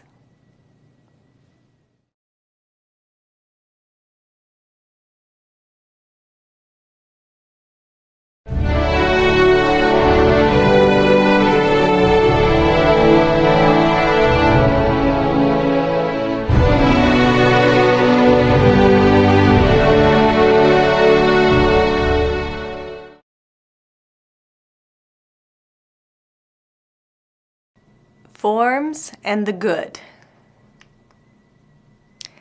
Now that we've been introduced to Plato's theory of forms in the Republic, let's consider the big picture of his view of reality. This is a picture that gets sketched in the figure of the divided line at the end of Book 6 and the image of the cave at the beginning of Book 7, two very famous images in Plato's Republic. I'm going to concentrate on the divided line. Now, for anything of which you can ask a "what is X" question, Plato distinguishes between what he calls the one and the many. There are many beautiful things on the one hand, and then the beautiful itself, one thing, on the other. Or there are the many just things, and justice itself, and so on. Now, the many just things aren't just in the same way that the just itself is just, and similarly with the many beautiful things, the many pious things, and so on. They are imperfectly just. Socrates describes them as likenesses of the just itself, or as participating in the just itself. In the figure of the divided line at the end of Book 6, Socrates proposes that we can understand the relationship between the world of experience, he calls this the visible world, and the world of the forms, he calls it the intelligible world, on analogy to a relation we are quite familiar with within the visible world. This is the relation between shadows and reflections on the one hand, and the originals of which they are the images. Think of a tree growing at the water's edge, which is reflected in the water, or Narcissus admiring himself in the mirror. If we compare the tree to its reflection, or Narcissus to his reflection, it makes sense to say that the reflection of the tree is less real, or less really a tree, than the tree itself, and that the image of Narcissus in the mirror is less really Narcissus than Narcissus himself. So far, so good. Now comes the part that's a bit of a stretch. We are to suppose that the things we think of as real in the visible world, the world of experience, are really only images or reflections of some higher reality. Now here the image of the cave is helpful. Suppose the things we think of as real trees and animals and so on, are themselves just imitations of the truly real things. Suppose the real things were outside the cave we've been holed up in all our lives, and the things we thought of as real trees, as distinct, let's say, from the shadows they cast on the walls when carried before the fire, were really manufactured replicas of the real thing, from some cosmic Toys R Us store, for instance. Now, to get back to the divided line, what we think of as real, in comparison to their images, are in fact only images or reflections of some further realities, in a domain that is accessible only to our intellect or reason. Socrates calls this the intelligible realm. Now, some examples of intelligible objects that we already have some grasp of are the abstract objects we deal with in mathematics and geometry. These are not the same thing as the intelligible forms, according to Socrates. That is, the things that answer the sort of "what is X" questions that he asks. But getting practice working in mathematics and geometry will help us to get access to the intelligible forms, to which even mathematical objects stand in the relation of images. Now, that part of the picture is pretty complicated. That is, the division within the intelligible side of the line. And we don't need to worry about the details for now. What is important for understanding the big picture is that everything that is on the intelligible side of the divided line is more real than everything in the world of our experience, the visible world side, in just the same way that a tree is more really a tree than its image is. So Plato's view is not simply that there are such things as forms, the answers to his "what is X" questions. Remember, that's what the sight and sound lovers deny, and the philosophers affirm at the end of Book 5. Plato's further claim is that the intelligible forms are more real than the objects of our experience. And given his views about knowledge, remember those views from the Meno, if we are ever going to have knowledge of any of the objects of our experience, we have to grasp those intelligible forms. Now, Socrates does not say he has grasped the forms. When he denies that he has knowledge of anything, that's precisely because he thinks he hasn't gotten a satisfactory answer to any of his "what is X" questions. Even the long account of justice that he gives in books 2 to 4 of the Republic doesn't count as an adequate answer, he thinks, and he tells us in a few places. It's simply a shortcut that allows him to support his contention that justice is a good thing, contrary to Thrasymachus's contention and Glaucon and Adeimantus's worries. So Socrates hasn't grasped the forms, but as a philosopher, that is, a lover or seeker after knowledge, he passionately believes that there have to be forms, such things as the just itself, the beautiful itself, and presumably also such things as the tree itself, and so on. Otherwise, knowledge is impossible. So understood from this perspective, Plato's insistence that there is a realm of intelligible forms has something in common with the pre-Socratic naturalists' presupposition, crystallized in Heraclitus' belief in the Logos, that there is an underlying order to the world of our experience. It reflects the basic aspiration of all inquiry, that the world is a knowable place. In Plato's version of this position, if we are to have knowledge of the world of our experience, there have to be intelligible forms that are not part of that world, but are accessible only to our reason, to our logos. Now let me conclude by noting one further feature of the realm of forms that will be very important going forward. Socrates proposes that there is a kind of order, structure, and priority among the intelligible forms. And once again, he explains with an analogy. Consider the role of the sun in the visible world. It plays a central role in the natural world. All living things depend on the sun. Think of what would happen to the tree and the other plants if there were no sunlight, or to animals if there were no plants to eat, and so on. The same thing occurs in the realm of forms, all of which, Plato contends, depend on the form of the good. While intelligible forms are all kinds of being, the good is the source of their being, as well, he says, as the cause of their being known.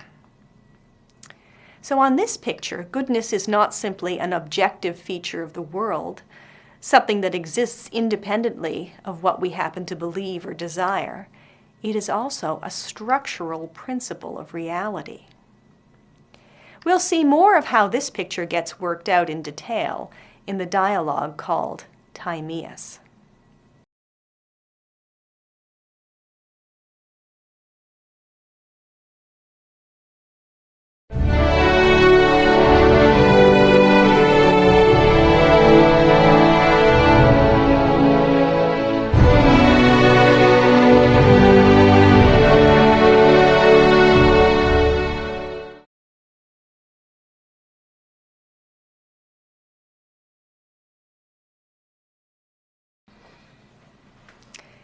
The Timaeus. Readers of Plato's Republic, especially if they focus on the theory of forms we've been looking at, tend to come away with the impression that Plato isn't really interested in the natural world, the world we experience and live in. That instead, he thinks all the action, so to speak, is in the intelligible world, where the truly real things are, the forms. But Plato actually devotes a whole dialogue to a discourse on the natural world. This is the Timaeus, and this work, rather than the Republic, was taken to be the definitive statement of Plato's philosophy in the later tradition. Look at the portrayal of Plato as one of the two central figures in the painting by Raphael called School of Athens. That's Plato on the left, our left, pointing upward to the realm of forms, even though they are not literally up there in the sky, just away from and beyond our experience. And compare him to Aristotle on the right, pointing in the opposite direction. Now that's a story we'll come to soon. But for now, look at the name of the book Plato is holding, the Timaeus. That's how important a place in Plato's thought that dialogue has been recognized to play in the tradition. Now the Timaeus is structured as a dialogue between Socrates, Timaeus, and Critias, but most of it is a long cosmological discourse by Timaeus, an astronomer and mathematician, who was asked to give an account of, quote, the origin of the world, of the cosmos, and concluding with the nature of human beings. That's the part of the dialogue we will focus on, and it starts at 27c. Now, cosmology is what the pre-Socratic naturalists were engaged in, those who focused on the changing world and tried to understand it. Plato, by contrast, has presented us with his theory of forms, according to which the changing world is merely an image or likeness of the true reality. So Timaeus warns his audience that as a result, the account he gives of this likeness world is only a likely story, an ekos logos, not literally and precisely true in every respect. Now, just which parts of Timaeus' story we aren't supposed to take literally is disputed. Now, a key player in this likely story is a divine craftsman. In Greek, this is a demiurgos, hence he tends to get called the demiurge. The demiurge looks to the world of the intelligible forms and makes replicas of them in the visible world by imposing order on some primordial soup, stuff that, prior to his intervention, is in discordant and disorderly motion. He will later call this stuff the receptacle of being. Think of it as a cosmic Play-Doh or quivering jello. It's important that it be in motion, but in disorderly motion. Now, by working up this stuff so that it resembles the beings in the intelligible world, the demiurge produces copies or likenesses of the forms. So the results are the beings in the world of our experience. And in fact, we are among those beings. To the extent that these things, and we ourselves, are real, it is because the demiurge has imposed order on that disorderly, changing stuff. The product will still be subject to change, but those changes will be orderly and intelligible, at least to the extent that they approximate the intelligible forms. At the most general level, this creation story describes a process in which reason imposes order on necessity, where necessity is that pre-existing stuff that both presents a problem for reason to solve, how to clean up this mess and make it orderly, and also imposes constraints on what reason can achieve as a solution. For example, if all the material you have at hand is wood, and you want to build a bicycle, then there are limits to the quality of workmanship that you can achieve, however brilliant the design. The demiurge addresses this sort of problem on a cosmic scale. Thus, according to the Timaeus, there are two sorts of explanations you can give to anything that happens in the natural world. You can appeal to the goodness or order in it, for example, explaining why a wise creator would have made it happen that way. Or you can appeal to the constraints of material necessity, why it had to happen that way, even if it's not best, but simply because that's the nature of the materials the wise creator is working with.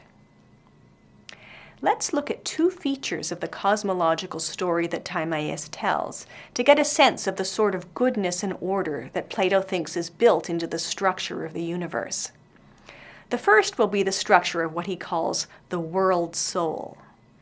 The second will be the structure of the material elements.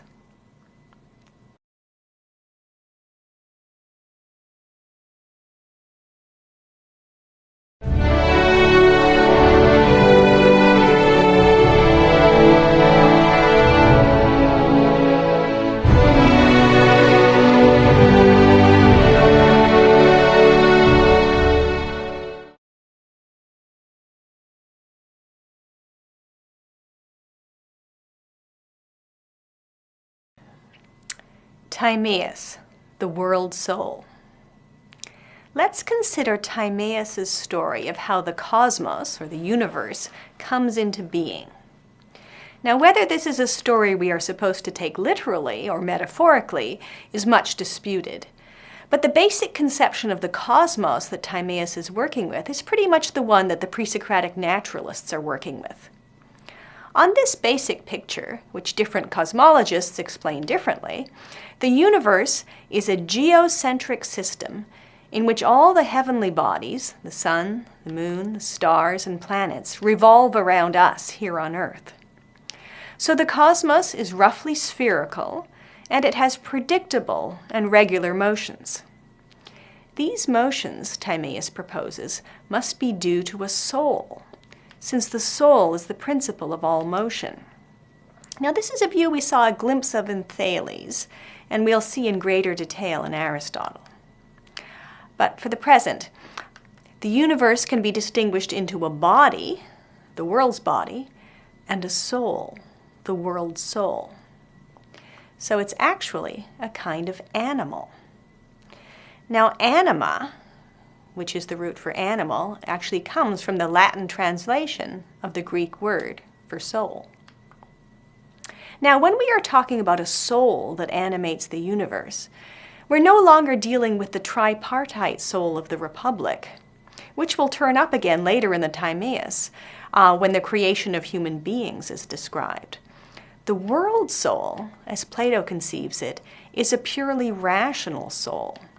In fact, the rational part of our tripartite soul is built along the same principles. Now, one of the main points to take away from Plato's picture here is that these principles of rationality are mathematical. In contrast to the world's body, which is made of material principles, earth, air, fire, and water, the world's soul is constructed out of an invisible mixture of very rarefied entities, being, same, and different. These are identified as the highest kinds in a different dialogue called the Sophist.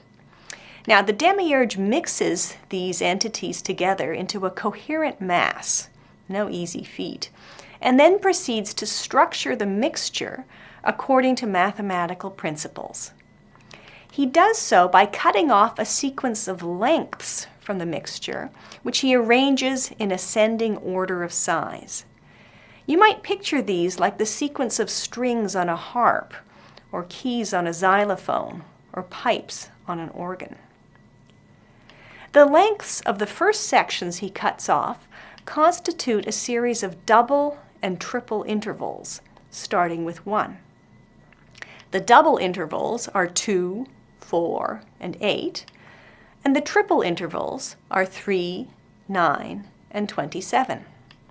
Having cut off and set out in order these series of intervals, the demiurge's next step is to identify within each interval 2 middle terms, or means. Then cut off a strip of soul length, that length, and insert it into the progression of strips. Let's look at how this works for the double intervals. Now, one kind of middle term, of the 2 he invokes, is the arithmetical mean, the number that is equidistant between the extremes.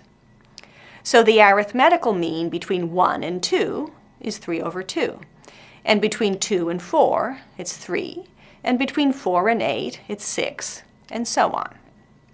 That's the easy one. The other kind of middle term, or mean, is more complicated to describe, and sometimes it gets called the harmonic mean. The harmonic mean between A and B is such that the proportion by which it exceeds A is the same proportion by which B exceeds it. Thus, for the interval between 1 and 2, the harmonic mean is 4 over 3, which is 1/3 larger than 1 and 1/3 smaller than 2. That is, 1/3 of 2 is 2 over 3, and if you subtract this from 2, you get 4 over 3, the harmonic mean. By the same formula, the harmonic mean between 2 and 4 is 8 over 3, and between 4 and 8, it's 16 over 3, and so on.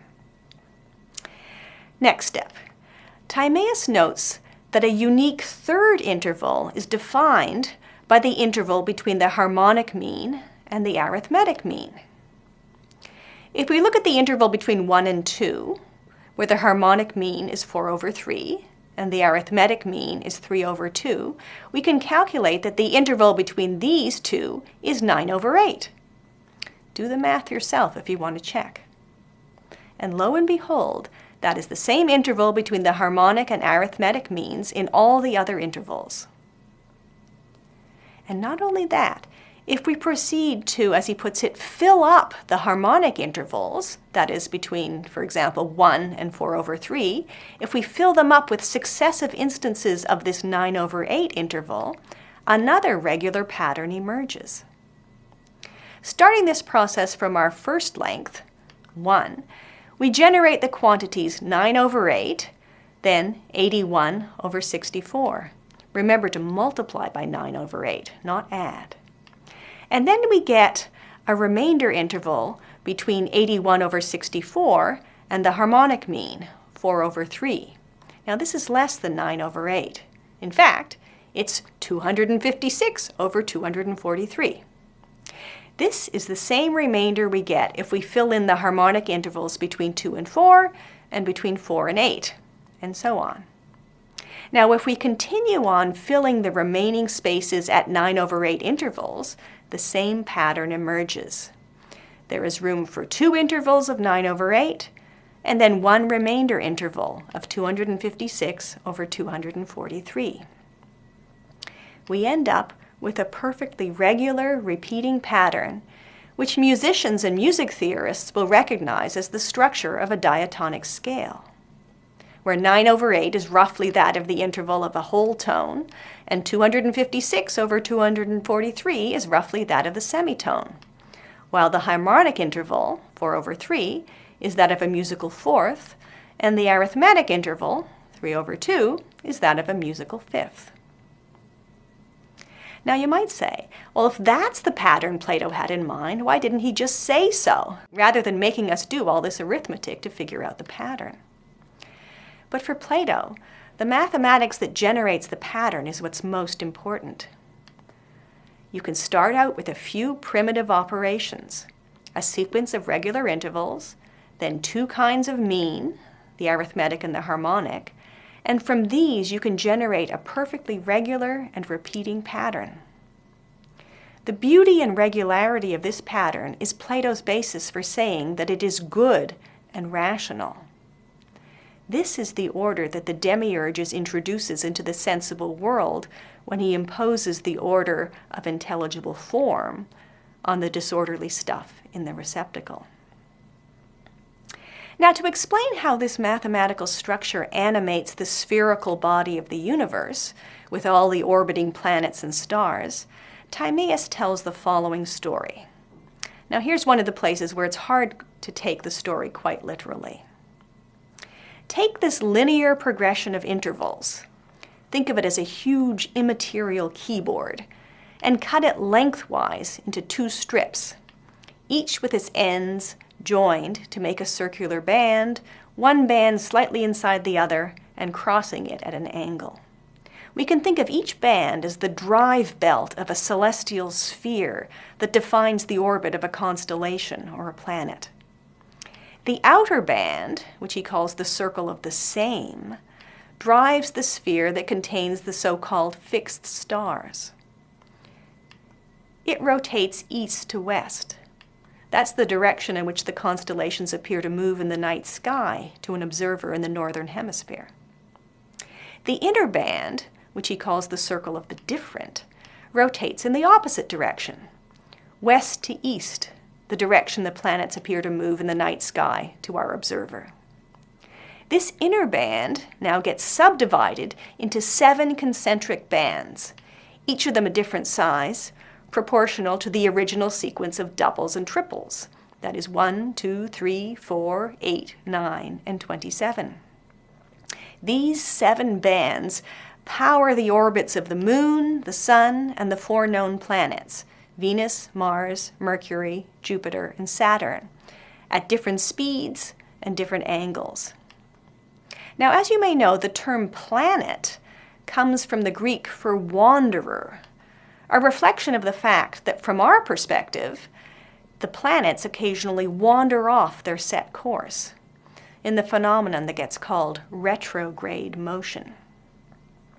Now, this complex structure of bands and spheres rotating in different directions and at different speeds is what Timaeus proposes as the underlying regularity that generates the complex observed motions of the heavenly bodies, as well as accommodates the observation that some of them appear to be more orderly than others. But what seems less orderly, he insists, is actually only more complicated. It may be very difficult to specify the precise pattern, and harder still to observe it, Timaeus says, but the motions of the universe are perfectly regular. He makes it clear that he expects future mathematicians and astronomers to work out the precise details. His main point in the dialogue is that the motion is, at bottom, regular and orderly. And as such, he claims, it is intelligent. Thus, the cosmos is not only alive, having a soul, but intelligent. And to the extent that we human beings are intelligent, it is because our own individual souls are made of the same ingredients and constructed along the same mathematical principles as the world soul. But enough of mathematical souls for now. Let's turn from the macroscopic picture, the world soul, to the microscopic, because even here we find that Plato thinks there is order and goodness structuring the world.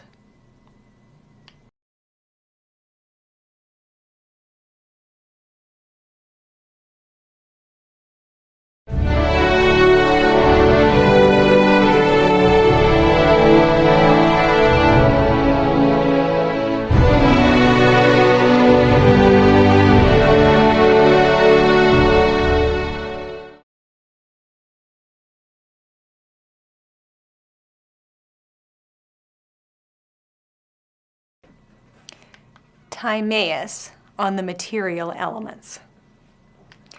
Recall that the pre-Socratic naturalists, such as Thales, Anaximander, Anaximenes, Empedocles, and so on, thought that everything in the world is composed of roughly 4 kinds of stuffs, that is, earth, air, fire, and water, although they disagreed about which is more basic, or whether there is something more basic than all of them.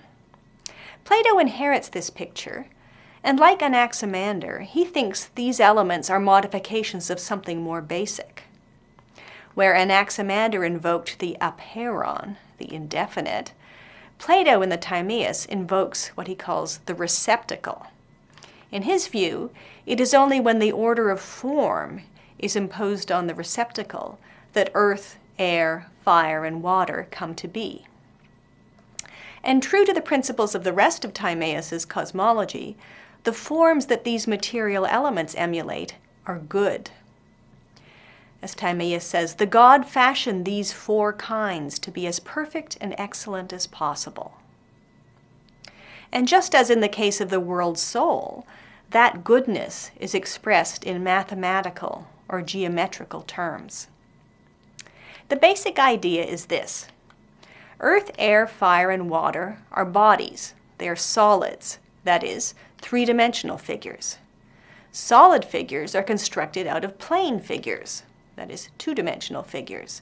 And every plane figure is made of triangles, at least if it has straight sides, a simplifying assumption that Timaeus employs in constructing his model.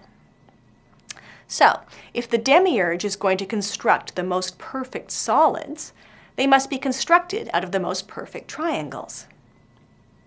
Thus, the question Timaeus poses is, what are the most perfect triangles? Well, every triangle, he says, can be divided into 2 right-angled triangles. And right-angled triangles can be either isosceles or scalene. In the right-angled isosceles triangle, the other 2 angles are equal, 45 degrees each. But in the right scalene triangle, the other 2 angles can be any combination adding up to 90 degrees. Out of this range of possible structures, Timaeus identifies the triangle with angles of 30, 60, and 90 degrees as the most perfect, for reasons that he's not eager to explain. He says it's too long a story to tell now. Now we can call this sort of triangle, the 30, 60, 90 triangle, a half equilateral, because if you juxtapose two of them along the longer side of their right angles, they form an equilateral triangle. And the equilateral triangle is perfectly proportional. Every side the same length, every angle the same size. Now, Timaeus prefers to generate the equilateral triangle out of 6 of these 30, 60, 90 triangles rather than 2. Presumably because only in the 6-piece construction is the resulting equilateral triangle completely symmetrical in relation to its constituent triangles. Every side and every angle of the equilateral is bisected by the sides of the constituent triangles. This is a result you wouldn't get if you used only 2 constituent triangles. At any rate, after Timaeus has identified the 2 most perfect triangles, or the 2 most perfect right-angled triangles, he is in a position to construct 4 perfect solids, that is, 3-dimensional figures that are perfectly symmetrical. Every face the same as any other, every side the same length, every angle the same size, and every vertex composed of the same number of angles. So out of the first of his perfect right-angled triangles, the right isosceles, he constructs the cube. His first step is to construct its face, the square. If we take 4 right-angled isosceles triangles and juxtapose them with their right angles at the center, we get a square, a perfectly symmetrical 2-dimensional figure. Now, once again, we may ask why 2 of these constituent triangles isn't enough. The same question we asked in the case of the half equilaterals. But once again, I think it's the internal symmetry of the resulting square that's important. With only 2 constituent right-angled triangles, not every vertex of the square will be bisected by the sides of the constituent triangles. Okay. So out of the 4 triangles that are perfect in their own way, we can generate another perfect plane figure, the square. Next, if we take 6 of these squares, we can construct a perfect solid, the cube. Timaeus identifies the cube as the basic structure of the element earth. Now let's see what we can make out of the other perfect triangle, the half equilateral, or 30, 60, 90 triangle. Recall that out of a 6-pack of these, Timaeus has constructed another perfect plane figure, the equilateral triangle. What perfect solids can we construct from equilateral triangles? Well, in fact, there are 3 different ones. The simplest of these is the tetrahedron, whose 4 faces, tetera is 4 in Greek, are equilateral triangles. The next is the octahedron, which has 8 equilateral triangles as its faces. And the largest is the icosahedron, which has 20 faces, all of them equilateral triangles. All of these solids are perfectly regular. Every surface is the same size and shape. Every angle, plane, or solid is the same as every other. Now, Timaeus identifies the smallest, pointiest shape, the tetrahedron, as the structure of elemental fire. The next largest, the octahedron, is the form of air. And the largest of the 3, the icosahedron, is the form of water. Plato seems to be operating on the assumption that the denser and more sluggish the element, the more triangles it contains. Note that with these principles of construction, it is possible to specify conversion ratios between fire, water, and air. 1 unit of fire contains 24 half-equilateral triangles, 4 faces times 6 triangles per face.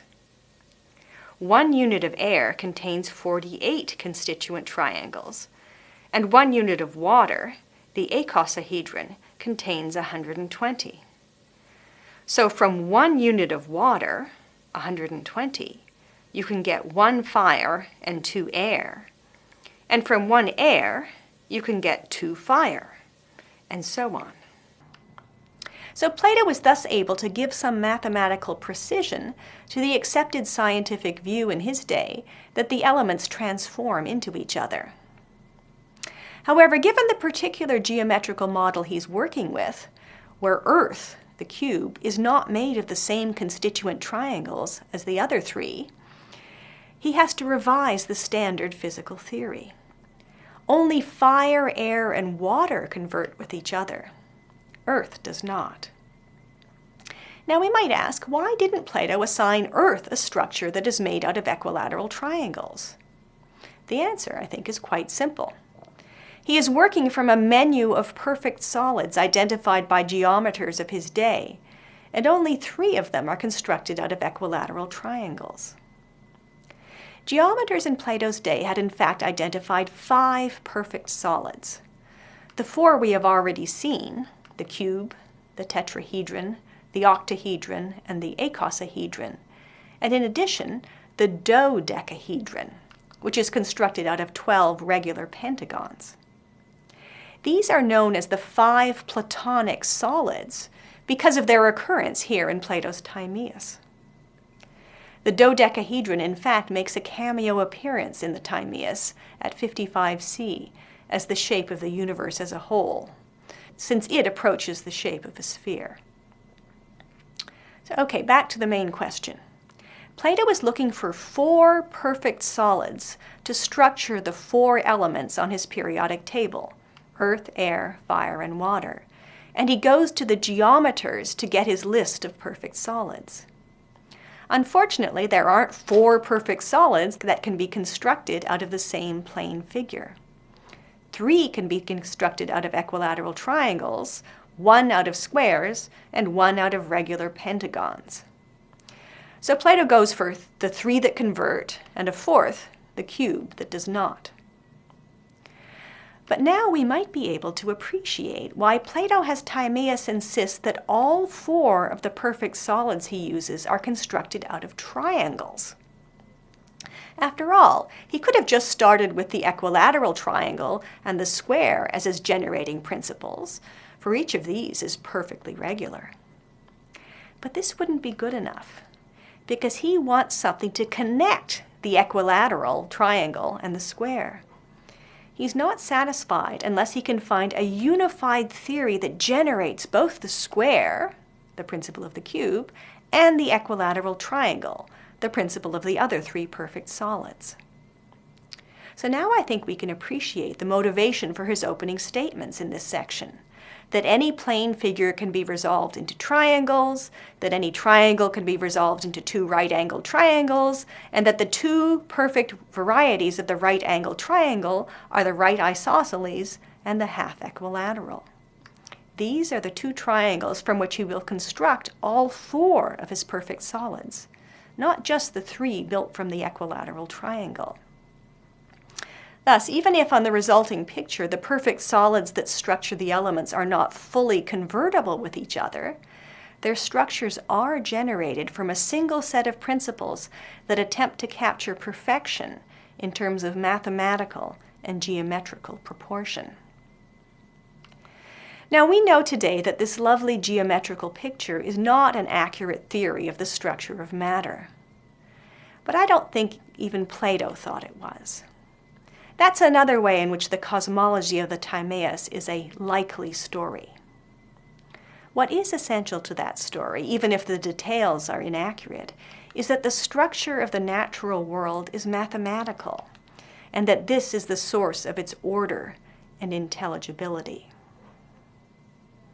Around 2,000 years after Plato wrote the Timaeus, the Italian astronomer Galileo would write, "The book of nature is written in the language of mathematics, and its symbols are triangles, circles, and other geometrical figures." This is an oft-quoted slogan that is the manifesto of the mathematical physics that has become one of the greatest success stories of modern science. But we can see from reading Plato's Timaeus that this was hardly a new idea in Galileo's time.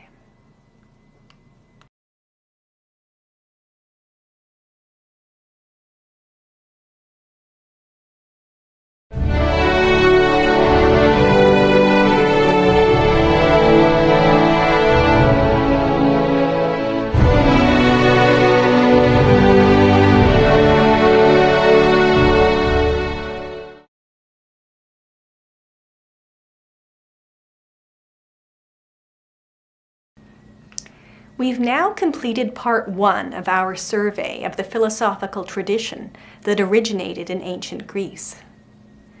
Beginning more than 2,500 years ago with the pre-Socratic naturalists, we saw that the thinkers who get the credit for being the first philosophers in that tradition also get credit for being the first scientists, that is, Thales, Anaximander, and Anaximenes, who all sought to understand the inner workings of the world.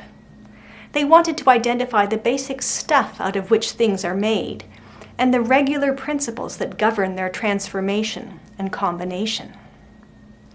Heraclitus summed up the basic presuppositions of this type of inquiry with 2 main theses. 1, we live in a changing world.